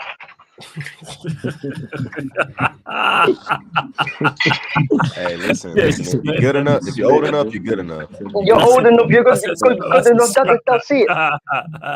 That's it. You tell my That's man, it. no, yo, scrap that. I hear That's you. it. Sorry, that took me out, yo. No, but it's true. It's true, flawless. Like if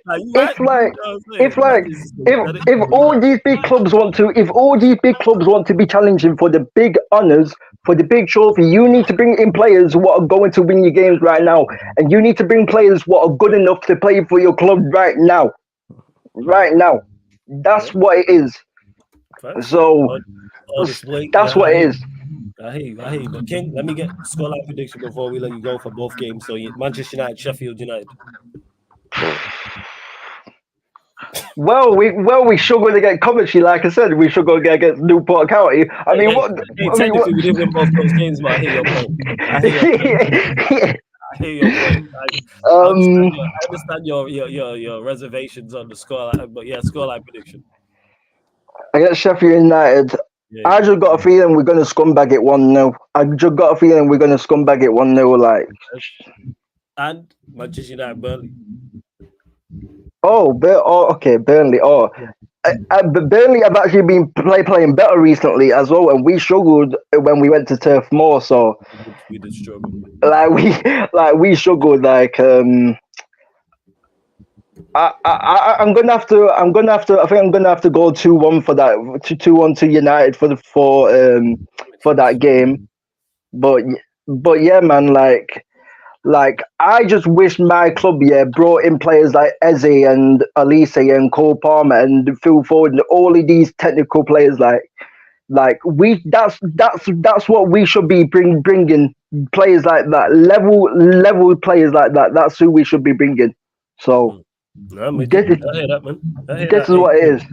I see you, man. But big up, man. Always great chopping up with you, man. You already know. Big up Eli every time. Big up everyone on the panel. Big up Love how you always come on with a big smile, like he ready. He ready. Yeah, man. I'm ready to cook. I'm ready to cook everyone, man. Like on this, you know what I mean? Like, I was cooking your team last week, so and they were cooking Northside, you know, like that. So it's cool, bro. You know what I mean?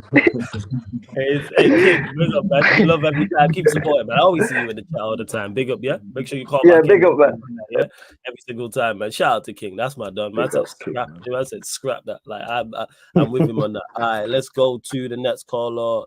Yeah, Omar, you there? Obviously, like I said, if you're a member of the channel, let me know, people, because sometimes the names is different. Yeah, he is in the building. Yes, Omar. What you saying, man? What you saying? Hey, Yo? y'all, how you doing? Can you hear me? Yeah, man. All good, Omar. What you saying? Yeah, it's a bit loud though, still. Yeah, I'm in the bus garden, man. Yeah, it's all good. Just Yo, chill out. when you get to your destination, call back in because there's too much background noise. Yeah? All right. Yeah. There's too much background noise. All right. Big up, Omar. Big up, Omar. Like, let's go to... Yeah, gaming's in the building. Yes, gaming. Well, go on. Big up to everyone. What's going on, man? Yeah, first and foremost, big up to Thiago Silva, who's confirmed he's leaving Chelsea. So Is he not, is it? Yeah, I didn't know that. So big up to him. What a legend. What a player. What a player. Absolutely. What a career. Like, do you know what? When they first said that Thiago was going to come to Chelsea, I didn't believe it, Flawless. Because you know how social media is these days. So I said, I'll only believe it until Chelsea posted it. And I was like, how did we manage to pull Thiago Silva off? But I'm just saying, he just came from PSG to Chelsea to win the Champions League. That's what's been going on. But yeah, the Chelsea game was an absolute embarrassment on Saturday. We should have beaten City. They were absolutely rubbish. Jackson, poor finishing. Defensively, we were set up good. Thiago Silva played good. Chalobah played good. I don't think Poch gets any blame for this. I think they just let him down. Okay. But my question is, Poch should have done this the entire season, setting us up well. But Jackson poor, Gallagher playing left wing doesn't surprise me. We literally had Sterling and Madrid. Ben Chirol, absolute useless prick. Why would you not pass it to Sterling when he's literally putting his hands there? As Chilwell, instead of going straight, he goes wide. And I'm just there like, yeah. He's finished. He's finito. But nah. It's cool, man. Eat your food, fam. It's all good. I be eating on the stream all the time. Don't worry about it. Don't rush your food, man. It's all right, man. Don't worry about it. You lot run up the like, hit the subscribe button. Go on. The United game, bro, that was an absolute embarrassing performance. Facts. Some people are disagreeing with that offside when they scored the fourth goal. People saying it should have not been an offside. But that's VAR. But yeah, I don't know what you lot were doing. So you lot went 3-0 up, and then you go 3, and then you just United were just sitting back. It was the same. Do you know what it is? It was like in the Chelsea game where you lot went 3-2 up. He takes Garnacho off on a hat trick. Who does that? And then he puts on McTominay. Eric Ten Hag does that. That's who does and he puts on Mount, and then he gets booed. Nah, I don't know. But honestly, yeah, it was an embarrassment. And now Cole Palmer's now being apparently he's got a cold, so he might be out for the Arsenal game. I did see that Prime put that in the chat that him and Gusto will be Gusto's missing. out. You're saying Gusto's definitely out. Okay, yeah, Gusto's definitely out. Okay. But apparently Cole Palmer might be okay tomorrow because apparently he's got a cold. But they said they have to assess him tomorrow first thing in the morning. So, hey, I'm not looking forward to it. It's going to be a disaster for us. Nah, I hear that, man. Like, so you're not. So scoreline prediction for that game, actually. Oh my god! You know what? I'm gonna be. Do you know what? I don't care what Chelsea fan think. 3-0 Arsenal. I don't think we score. 3-0 Arsenal. Okay, first. I don't know, man. The way this manager is moving, bro, I wouldn't be surprised if y'all scumbag to win. Yeah, go on.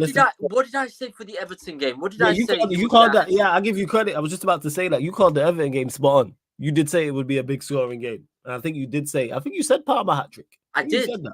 Yeah, you called it. Nah, I'll give you credit. I don't know how he did it, but that game. Right. Yeah, you called it spot on. You did. 100%. Without him, we'll be in the relegation zone if we don't have him. Because what a player! Yeah. Oh yeah, Palmer's top. Do you think Man City regret selling him? Hindsight, yeah, because he could have played. Because I think he was a replacement for Mahrez. I think. Yeah, and that wouldn't have made sense. Even though he's not as good as Mahrez, he's the closest thing they would have there to him right now. So yeah, to me, why would you not look at what he's doing at Chelsea? Imagine what he could do at Manchester City in that setup with those players around him. I think Palmer's definitely He's Thank improved. y'all for taking him. Thank y'all for taking him because the league probably would have already been done and dusted. Yeah.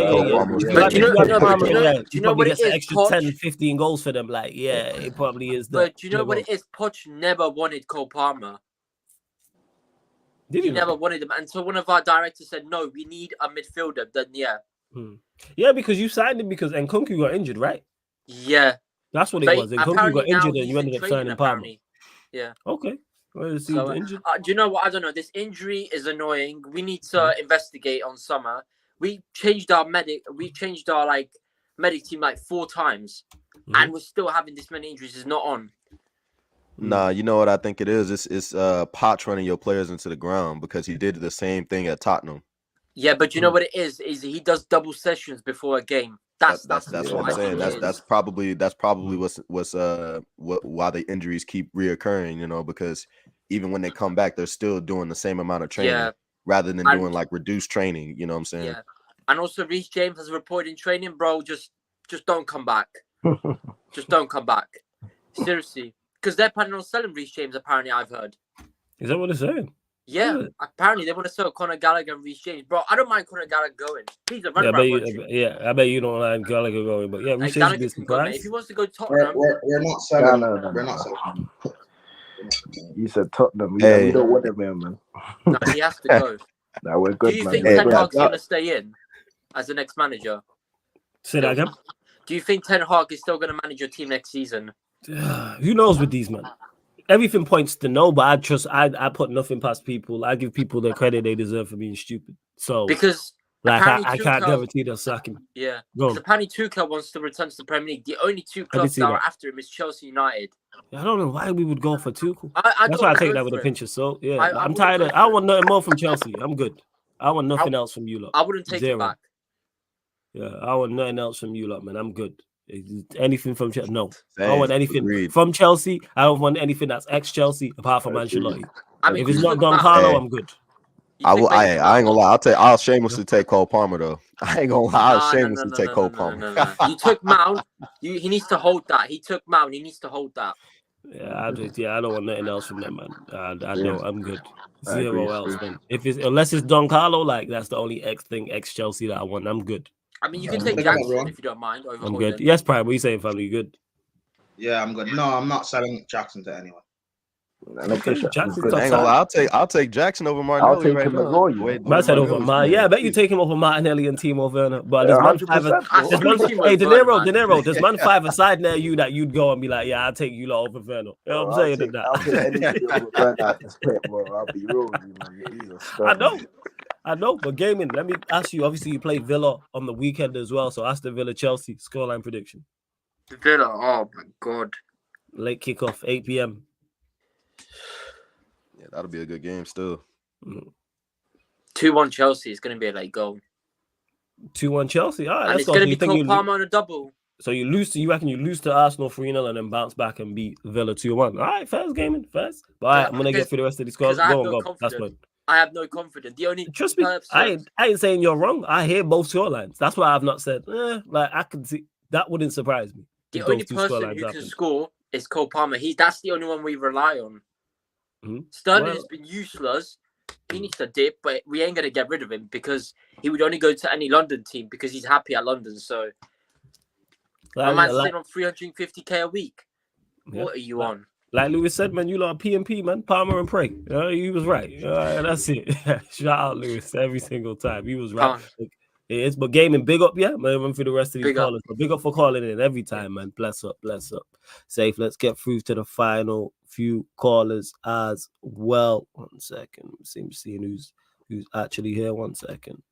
I have to make sure I got the order. Oh yeah, man. We going stateside. Shout out my guy Kevin C in the building. My done. What you telling me? You good? Yo, what's up, man? What's up? You guys can hear me? Yeah, we can hear you clear, man. What you saying? You good? Man. Yeah, I'm good, man. I just wanted to talk about how these excuses are being made for this guy, for this terrorist, bro, for this Eric Ten Laden guy, bro. I'm tired of these excuses that these men have done. I swear to God. I saw like I've been seeing things and videos of people saying, what more could he have done in the Coventry game, right? Like, what more? Who could he have brought on? You know what I mean? And it's like, what are you talking about, dude?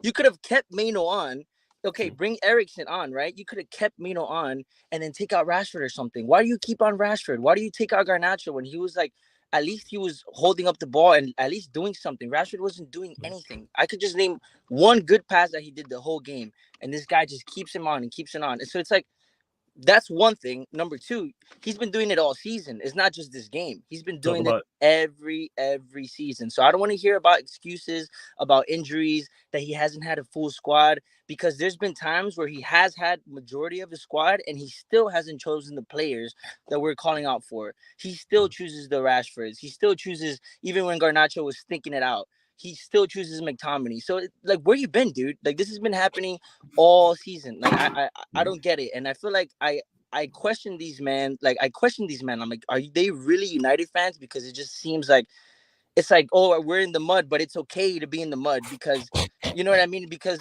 I get your point. changing the manager. You know what I mean? Like, exactly. I question it. I have to sit and listen to certain things and see certain comments, and I'm like, bro, I question this, and it's like, you know, it's like you with the gal, right? And it's like, she's cheating on you and all this, and you're just afraid to get another girl because you're comfortable with her, or you know what I mean? Like, you're afraid of change, bro. You're getting heartbroken. And you're going through pain. This is what watching United is. You're going through literal pain. Like, pain week in, week out, man. I big up Saeed, because he was gonna go to the Coventry, and he's like, hell no, I ain't gonna go. Yo, thank God you didn't go, bro. And you saw his feet in the air, yo. Yo, that was hilarious. But yeah, man, bro, it's like, bro, that's most human beings for you. Humans, they can accept failure if it can be spun in a positive. Of course, and these simps, that's what they are. These guys are simps, man. These simps are some like positivity shit where like they're afraid of change or something. Like, oh, we can't put the blame on the manager because the players can't keep getting away with it. Like, dude, what are you? You're accepting this? You know what I mean? And it's like they know it. They see it with their own eyes. Like, I've seen shows with, like, you know, Marcel and you know, all these men who are actually agreeing, right? Who are actually agreeing that the manager has done bad things, and they still back him. You know what I mean? So it's like they know. That's what I'm saying. It comes down to like, yo, you know, your gal's cheating on you, right? But you're just afraid of, you know what I mean? Oh, just give it time, she'll change, bro. You're a simp. Oh, she'll change. She slipped and fell. A simp, bro. Yeah, she slipped and fell. Yeah. She slipped and fell on the piece. Yeah. That's what it was. Yeah. Yeah, exactly. Yeah. Went to Eminem and guilty conscience. Yeah. Facts. Exactly. Yeah, and it's like, I was thinking of you the whole time. Yeah, exactly. Some people are just starting to wake up and smell the coffee. Some people, I mean, you've been late, but all right, better late than never. You know what I mean? And like, I've seen like this Goldfish guy too. I remember he was saying something about, he made a video about Ahmad, because we're all calling for Ahmad to play, and he's like, why is it you guys have this agenda with Ahmad when we got Rashford, when we got players like Garnacho, like these guys have actually been doing good things for us. And then when Ahmad came, he's like, where has Ahmad been? He's like, why hasn't this guy been playing? He's done more than Rashford in 30 seconds. Bro, we've been saying this for the longest. Where have you been? And I feel like people are just like realizing these things, but they still don't want to change the manager. And that to me is even like, that's delusional, right? Because you're accepting this, you know what I mean? And that to me, I'm just tired of this agenda, and it's been happening all season, man. So you know what, Ineos, I'm on Ineos watch, bro, because we don't got much time left. We barely got any time, and it's like, you don't need a director of football. I know. Like, this guy is he has his people that he wants to bring in, and they're guardian leave. And I think like he was saying it today that we got to be patient. That the fans are impatient. I get that, but bro, you don't need a director of football to know that this guy isn't good enough. You don't need that. And if these men are serious, right, get rid of this manager today. I understand that they're giving him until the summer, but for me, it's like, we got an FA Cup on the line. If we keep this manager, we're automatically gonna lose. Why not get someone else that's at least gonna galvanize the players, that at least might set up the team in a better way, and have a new manager bounce? Who cares who it is, as long as it's someone that can get the best out of these players in this moment in time. And then in the summer, when you get the people that you need to get in, then reevaluate the situation. And it's like, if these guys don't get rid of Erik ten Hag, then everything that they said to us that they're gonna do, everything the best in class, is all a lie. It's all a lie. So you know what, Ineos watch, I'm on big Ineos watch. I'm watching you, and seeing Sir Jim Ratcliffe sitting next to the Glazer, that had me not gonna lie. That's kind of like I'm kind of scared, bro, because I don't know, man. I hope this guy does the right thing, but if he does not get rid of this manager, then we are effed again. You know what I mean? And I'm on Ineos watch heavy, bro. But yeah, man, that's basically most of the things I had to say, man. So great call as always, Kevin, man. Always great Yo, call. big up, guys. Said, man. Every single time, man. Big up, Kevin. yeah, Yeah, big up, every guys. single Peace. time, man. Great call, man. As always with Kevin C, man. Great call. Matthew, you there? Let me know when I get over to he's you. happy about Man United. I don't know. Say that again, Prime. Something tells me he's happy about what's going on at Man United. I don't know. That's good. This guy is such an idiot. Yes, Matthew. What go on, man? What you saying? You good? Yo, man, what you saying? My done. You know what I'm saying? What's good? Yo, see this profile picture right here? Yeah. My work is finally done, you know. My work is done, bro. Yeah, this guy has been exposed inevitable. on the live stage. He's been exposed to commentary. Yo, bro, no one can beat Ten Hag again after that, bro. I'll be so honest. Nobody. Absolutely no one, bro. Yeah, my work is done. I'm just gonna sit down and rest and wait till I see the yellow, black. What's it?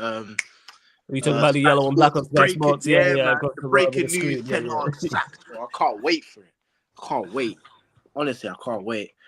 But yeah, I remember the last time I was on here, I said, "Yo, I dare Ten Hag lose that game." I'm like, you did say that. I remember. Yeah, I was like, I'm thinking a smelly 1-0. Wasn't that? It wasn't that. We were 3-0 up, and then went to 3-3, and it was crazy. I was just like, huh? What? 3-3? And then I heard like, Coventry scored in like the last minute of extra time, and I was just they did. You're lying. I was like, you're lying. And then I saw it, and I was just like, wait, we caught life again. And when I saw that, I was just like, yeah, Ten Hag definitely is banging some judge, bro. I'll be honest. He's banging judge. I don't know why United fans are surprised though. No, bro, he's banging. Wait, Prime. Wait. Hold up. Surprised about what? Like the game being like you guys bottling your lead against Coventry and being so close. Because United fans are foolish. That's why. Because Chelsea and United are two cheeks of the same ass. Chelsea struggled against an injury-riddled Middlesbrough side. It made sense that United would also struggle against Coventry. Yeah, it didn't surprise when it went 3-1. I was like, oh, they could easily get 3 goals here. Easily. Yeah, I knew that. Like as soon as that first goal went in, I was like, oh Lord. I also said as soon as it went 3-3, I said, we'll win this game. I said it. We'll win this game. Yeah, you did. It's typical of Manchester United to do this. And I was like, well, win the game. And some fans will shamelessly claim it like Ten Hag, sorry, let me clarify that. Ten Hag will claim that it was a great effort and a great achievement. It's typical Manchester United. He's on drugs, though. He's on drugs. Don't listen to that guy. It also makes sense Ten Hag saying that because he's still in the cup competition and like on paper, United can still win it. It's the same thing. It's the same thing Poch did. But you know what's good? But you know what's great? It lets you know where they're at because somebody put the clip back up, and I can't remember. I think it was either at Manchester United. Actually, no, it was when Fergie, I believe so, when he was at Aberdeen and they beat Real Madrid, and he was on the pitch getting interviewed afterwards, and they just beat Real Madrid. I think it was actually for the trophy. Someone clarify me, correct me if I'm wrong, but it was either Manchester United or Aberdeen. I believe it was Aberdeen. They had just beaten Real Madrid. I believe so in the final. Yeah. And he was getting interviewed and he won the trophy and he's there talking about performance was awful. And all this. Not getting to the final, just won. And he's like, nah, that's not it. That's again standards though. And shows the mentality of these sort of like Ten Hag and standards don't exist of these sort of managers. Yeah, I hear you, man. I hear you. Just being in a cup competition for them, like it gives them it gives them more time and it makes it look on paper that everything's okay. Because going into that final, the reason why it's a great thing is because on paper, United can win it. So it makes it look more rosy. And if United manage to get a win, We're not. That gives him a bit of leeway to say I should get more time and keep my Yeah, time. just pray for penalties. You know what I'm saying? You better just We're gonna park get the whole. turned over. Hey, Matthew, we just gotta park the whole bus depot and just pray for penalties. We're gonna get turned over and beaten up like bro, rolling back the African days. But we're gonna get absolutely whipped. Nah, you won't. You won't get battered, but like in City will still win. Nah, they're gonna just play with their food, innit? They're just gonna play with their food and just take the piss. That's what they're gonna do, bro. Like, they're just gonna violate us. It's actually nah, bro. I don't know if I'm gonna watch that still because I don't enjoy suffering. Nah, I'm a watch, but I'm gonna be drinking beforehand. You know what I'm saying? So I already would have started drinking an hour before the game. So then by the time I get to the game, I'm kind of mashed up. Bear in mind, people, there won't be a watch along for the game, just to clarify. You lot know, any regular watchers know I don't do finals. I don't do final watch along. I didn't do the FA Cup last year, didn't do the Carabao Cup, don't do the Europa League. The man that may do something on the play, but I will not be there. So there will be a hate along on Lewis's channel. Yeah, Lewis will probably do a hate along because he's a hater, but yeah. There won't be a watch along on the YouTube channel. Potentially on the change playback. it to a laugh along because it's gonna be laugh. It's gonna be laughable. I was saying, I'm just going I'm gonna start drinking beforehand. We'll probably kick off at 3 p.m. So I make sure 2 p.m. I'm already drinking. So then by the time it hits kickoff time, it's like, all right, cool. Let's get through this and like I say, play for penalties. That's what we need to do. Just play for penalties. Because over penalties, I would actually favor us in a shootout. That's it though. I'm like, all right, we could do something. I'd like Cass to take a penalty in the shootout though, just to sell again. I can't listen. Bro. He's done with that guy, man. He's done with him. Like, he missed that on purpose. 100% missed that on purpose. He shot that shot with no conviction whatsoever. No conviction. Smile after that. It's mad. It's mad. Bro, you're smiling and the man just. Yeah, you get me. Wait. He smiled after missing. I didn't watch the game. He smiled after missing. I think he smiled before taking it. Yeah, before he had a little cheeky smack. Yeah, he does not care. Honestly, yeah, he's done with this guy, bro. Honestly, so listen. If we do go to shootouts in the final, I hope he takes one and misses, bro. And he's just like, yeah, bro, by all means. By all means, because if that was me, it's an instant sabotage, bro. I'll be honest. No hope of a W, Matthew. No hope at all. Like, you don't think you can get a scumbag. Nah. We're not winning, bro. I'll be honest. We're not winning, bro. We're not winning. And I hope this is not true because the big up to Eli who's just put this in the chat. Ten Hag will effectively be on trial over the next month as Manchester United's new technical director, Jason Wilcox, conducts an audit of the manager's credentials and dressing room relations before the club makes a final decision on Ten Hag's future. Yeah, he's done. He better be done. We don't need Jason Wilcox. You don't. Just look from the outside. Collect your P45 right now. Man, you don't even need to. You don't even need to be on the inside. Just look from the outside looking in. You can tell a house. Sometimes you can just look at a house and tell it's shitty without going inside. You can just tell. It just looks raggedy from the outside. Garden's not done. Windows is dirty. Smells of cigarettes, man. Yeah, man. You can just look. You don't have to go in to see what's going on. It's so weird when football. I hope that's not true. Put out statements like that when we all know a manager is eventually going to get sacked. Like, so weird. It's that they try and kind of like soften the sack in the inevitable. It's like, oh, that's Ten Hag. That's on you.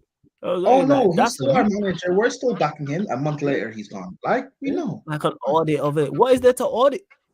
Manager credentials and dressing room relations. You can see from the outside looking in that it's not good. So you're just gonna. Whatever. Hey, you're on the one thing I hope in a realistic world, like you said, Flores, I hope we win the FA Cup and he pisses off to Amsterdam. That's what I want.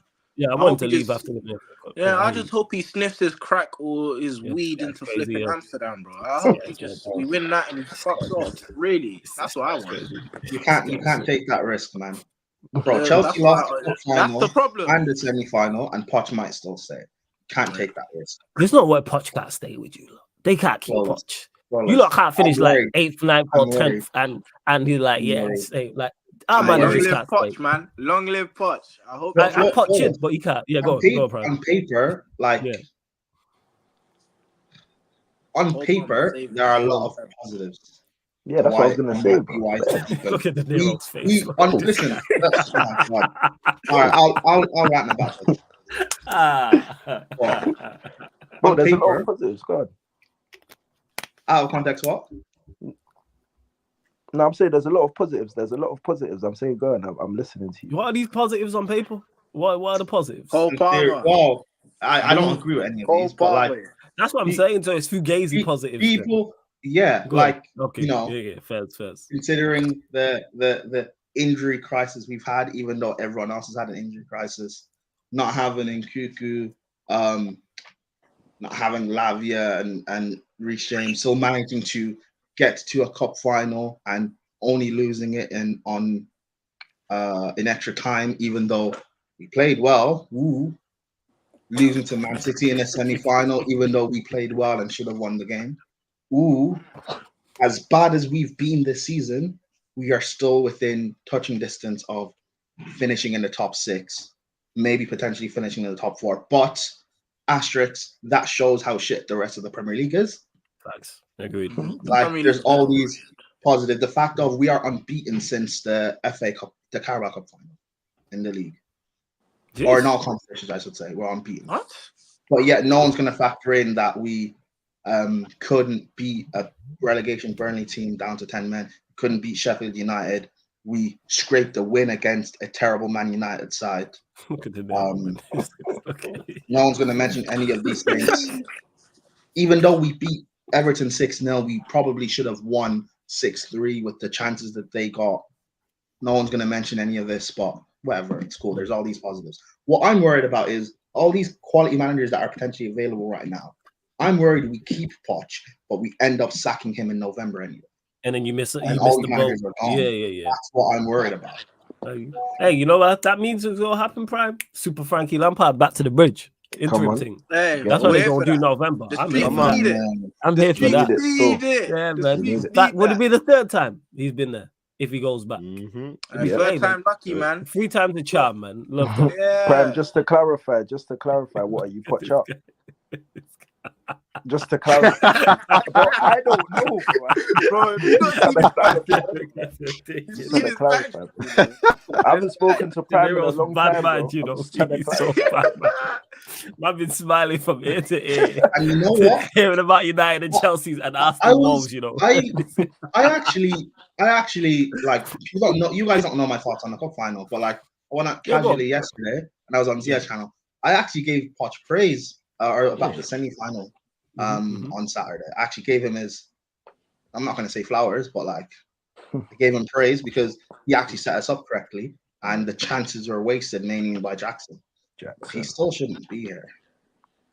You know what it is. Jackson is better than Hoyland. Jackson is better than Hoyland. Definitely 100%. Yeah, but that's not. But the issue is that he's playing out of position. Play him on the wing where he's most useful.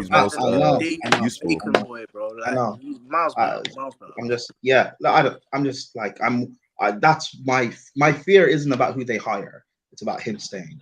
Yeah. Because there's so many quality managers available. I don't think you can get it wrong. But if you keep him, and then we miss the boat on these managers, and we end up sacking him anyway, and then we hire a bad manager after that. Super Frankie Lampard. I hate. Let me bring it. No, it won't even be Frank. It won't even be Frank. Nah, I'm saying just like an interim, not permanent interim thing. Because you say November.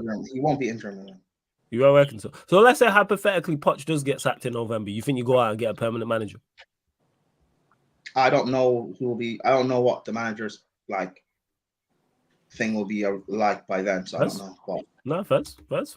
I'm worried. It's funny. Last year, I was saying sack Potter and bring in John Terry as interim. It won't be that bad. But now I look at John Terry and he rates the likes of Alfie Gilchrist. I don't want him anywhere near my club either. Of course he rates that because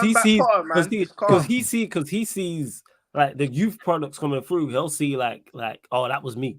They'll be like, that's what I think. Skinhead racist. That makes sense. Hold on, man. But no, I don't want these guys anywhere. Hey, the banner people, just to clarify, I don't know if Alfie Gilchrist wait, John Terry's not a skinhead. No. I didn't say John Terry. I said Alfie Gilchrist. yeah.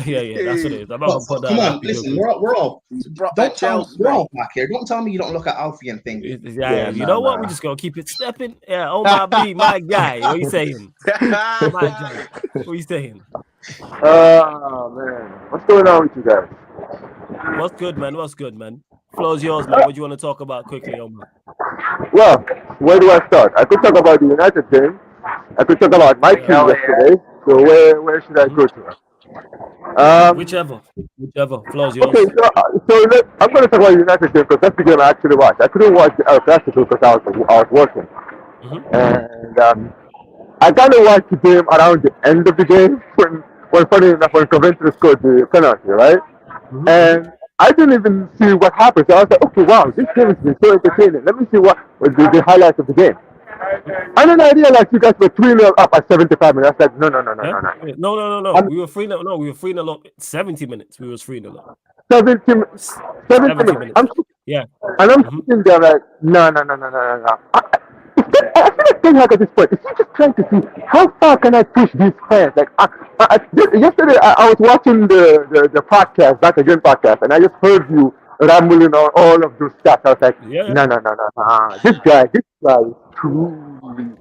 No, I just had to sit there, right, and just digest all the information that you were giving. I was like, yeah, this is Guinness Book of World Records that we're listening here to.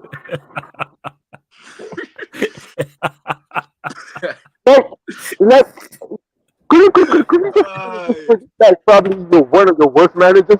Because stats-wise, it seems like he is because he's breaking records stuff not been around. He is bad, and the crazy part is I had that list since the start of March, so there's more that could have got added to it. I was just waiting to use it.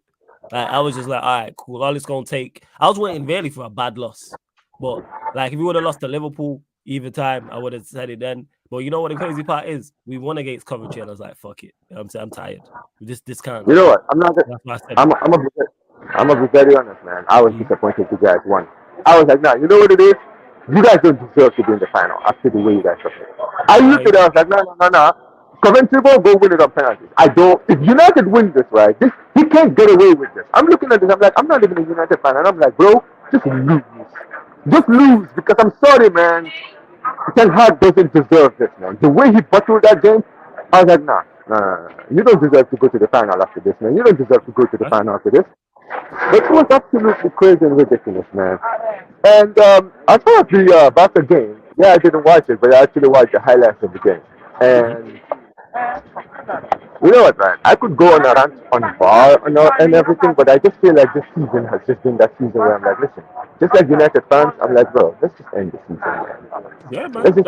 I'm with you. My eyes bleed every time I watch United, bro. Yeah, simulate to the end of the season. I said we had 3 big games left. One of them was Liverpool. The other was the FA Cup semi-final, and the other was Arsenal. Now you can add in the FA Cup final. The rest of these league games, sim.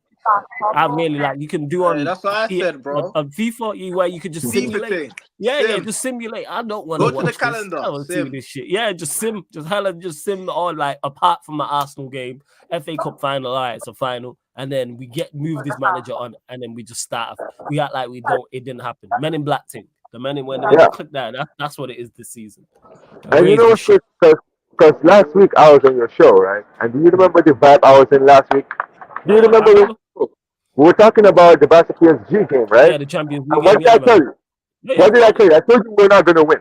I told you I wasn't confident, and I told you that the best we could do was a draw. I was on I opened my YouTube channel, and I was talking about the game in full length in my YouTube channel, and I was like, if something just told me, because I feel like with our team, it's just like what I said in my tag.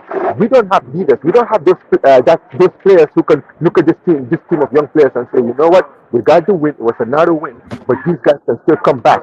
Do not just calm down. It's not over yet. And the way we started the game, and I just said it, I was like, listen, we started the game perfectly. I was like, listen, let's get an early goal. Now we can be 2-0 up, and then these guys will really have to put pressure on us to get that equalizer, and we can hit them on the counter and probably put the nail on the coffin. The red card messed you, man. The red card messed you. You man win that game comfortably with that, and that's a dumb chat. And I rate Arohu when I've watched him. Oh that's yeah. Let him go. Let Marcola go. Go. I'm sitting there, right? And I literally went to full detail with this on my YouTube channel. I said, well, everything's going well. It's the first 30 minutes of the game. Why would you make a tackle like that? Like, I get it. If Bacola goes on and scores the equalizer, it's an equalizer. We're still winning on aggregate. You're still winning on aggregate. And you was the better team by far up until that point. You was the better team by like you lot. Even if he scores, which is not a guarantee, I think you lot still comfortably win that game. And it's where we got that red card. He got the red card on the defense, which meant that one of the other players had to be substituted. Who got substituted? Who got substituted? Jamal, right? The guy this who was is our what best I was player. saying.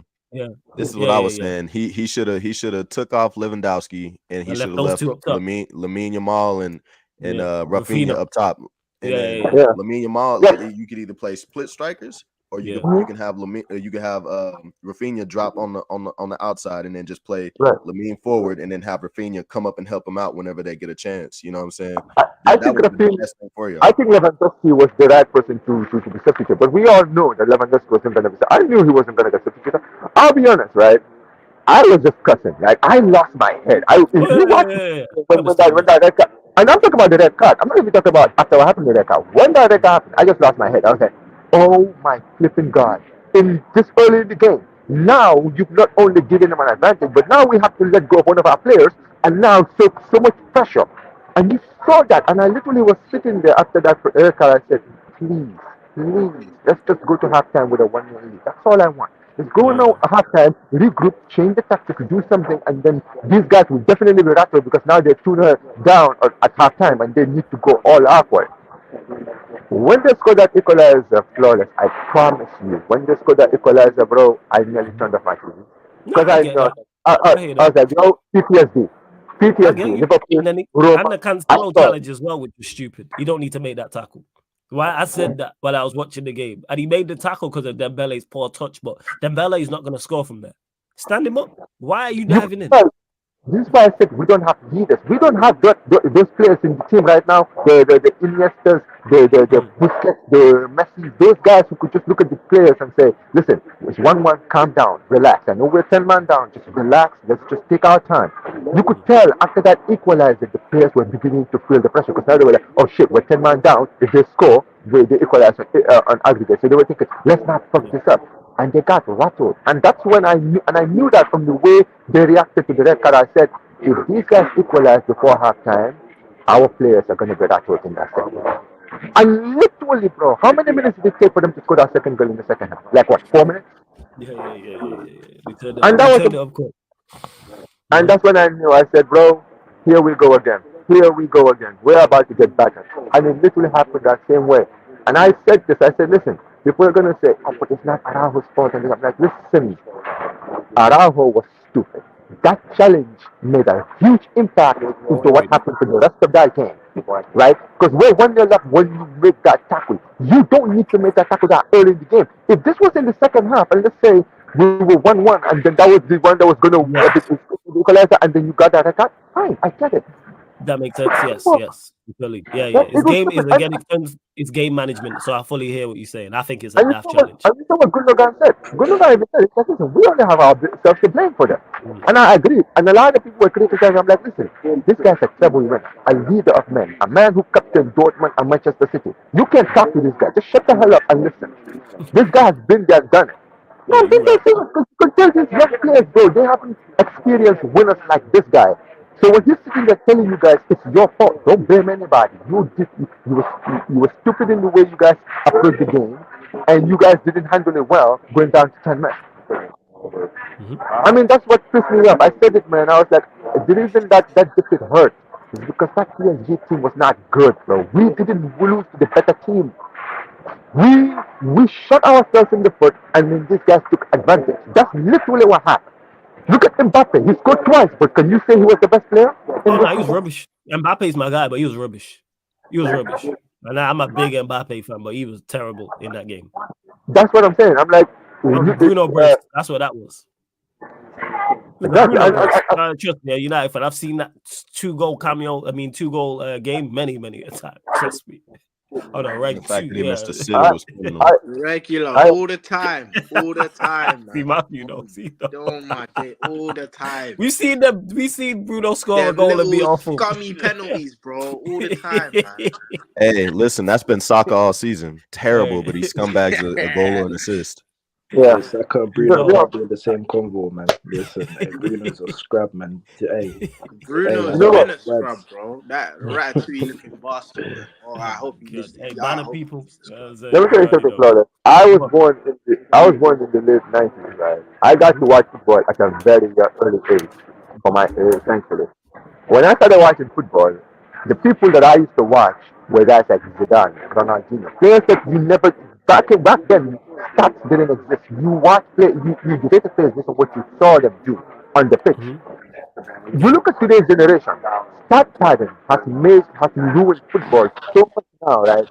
You're gonna see people try to guys like Bruno Fernandes to players like Paul Scholes. He could only his best day never be able to lace his boots.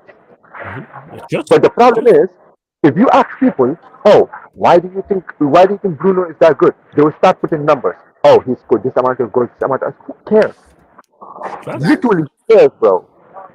Like, I hear you, Omar. This is the argument. This is the argument that been people give saying you. this They so long. always say, "Hey, would you rather have a player that is terrible on the ball but always scumbags in a goal or an assist, or would you rather have somebody that's pleasing on the eye and doesn't contribute to the game?" And I'm like, obviously, bro. And I'm like, yo, you know what? I'm like, give me, hey, I say both. You know what I'm saying? You can That's combine what the I'm two because it saying. plays out Exactly. there. That's When exactly people what say, I oh, say. I just want a technical baller, but no physical attribute. I just want a physical. No, how about we combine the two? How about that? Because they're out there. Look at why do you think a lot of people like players like Yamal? If you look at Yamal doesn't put like crazy numbers. He's still a young kid, but it's the way he plays the game, bro. He plays like a street baller when you watch him play football. A lot of the time. That's why people love him because he brings memories of like players of the bygone era who were street ballers. This were guys who played on the streets, right? A lot of these footballers that you see today, none of these guys have ever played in concrete fences as young kids, man. All these guys know is playing in lawns, man, playing on the pitch. No flair. They don't know about No putting the bags imagination. to make the goals and that. You get me, bro? Putting sticks and that to make the goals. And that's my bro. point. None of that. No rainbow flicks. Like Yeah, magical, bro. like this generation, man. I am so disappointed in my generation because I'm telling you, man. What pisses me off about our generation, man. The ballers are always the ones that are frowned upon. Look at the players like Vinicius, bro. Look at guys like Neymar, bro. Players, bro, people love players like Ronaldinho, but you're gonna hate players like Neymar and Vinicius. Why? Oh, they're too skillful. They embarrass their opponents. They embarrass their fans. Listen, bro. Love If that. you're too much of a crybaby, then you don't deserve to be on the pitch, man. Football is for entertainment. If you don't see your team win, at least you come there to go watch your team get entertained. Why do you think a lot of these United fans, after winning their game in the FA Cup, are still sitting here pissed off? Why? Say it louder for the people in the back. Because even though you won, was that entertaining to watch? Absolutely not. You wouldn't pay to watch that. They should have paid. I feel like I didn't even pay for it. I want a refund. That's what it felt like. That's how bad it is. Like refund. I feel like I didn't even wasted pay my for it. life. Yeah, and it's like, yo, you just need to reimburse me and everybody else who because it is embarrassing. But Omar, always a great call. I'm gonna have to let you go because I'm gonna close out the show. But big up, yeah. Make sure you call back in, man. It's always good getting a different perspective, man. 100%, yeah. Big up to Omar every single time. We are gonna close out. Shout out to all the man them. How do I bring you on next time? Because I need to go get something to eat before this next set of streams and things like that. But Eli, let them know where they can find you, what you got coming up on your channel, all that good stuff, man. Promo the Twitch. Someone drop the link in the chat, please. Yeah, go on, Eli. Hey, appreciate you for having me on as always, my broski. Big up to the panel, them.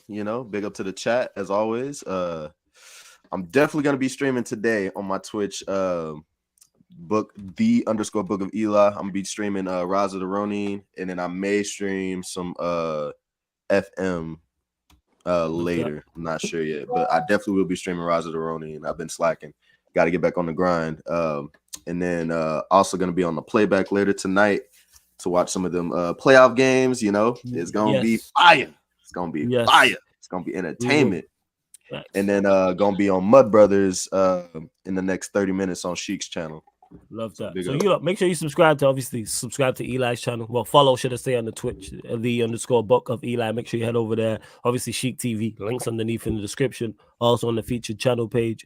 we're definitely, Eli just mentioned it on the playback, NBA marathon. So we're doing both games. Well, 2 of the games today, people. So we will be doing the Knicks versus the 76ers. So the New York Knicks versus the Philadelphia 76ers, which is 12:30 a.m. UK time, people. 12:30 a.m. UK time. And then following that, we will game 2. Also, another game 2, Denver Nuggets versus the LA Lakers. We will be there for that. So it will follow that. You might get some, what's it called, people? You may get some clubs. You know what I'm saying? You may get some pro clubs on the gaming channel. You may get Fight Night as well. I might win a Fight Night on there also, people. So just make sure you subscribe to the Sarcasm City TV gaming channel. Make sure you subscribe right here to the Sarcasm City TV YouTube. And make sure you follow the playback as well, where you're going to get NBA playoffs, obviously Premier League midweek. So you get the non-Manchester United watch-alongs over there. So Arsenal, Chelsea, I will be doing over there, people. So make sure you check that out. Obviously Champions League semi-finals start at the end of this month. You'll get that as well. I know I'll bring you on next time because I do indeed have to close out. We are going to redirect to rants though. So you lot already know when we redirect what we do. When 16 people watching.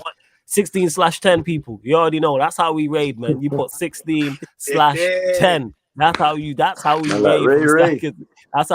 how we raid from Sarcasm City TV. But big up, shout out to all the callers, all the new callers, all the regular callers. Much appreciated. All the mods, everybody in the chat as well. You get this show every Monday, 4:30 p.m. UK time. Talk your ish. And for those that don't know, it's open for anybody to call in. So it doesn't matter who you support, where you're calling in from. Like, oh my, we just had, he's a Barcelona fan, for instance. So it's not solely Premier League. I don't care who you support. Like, feel free to call in and chop up about whatever you want to chop up about. But I love to everyone that's locked in.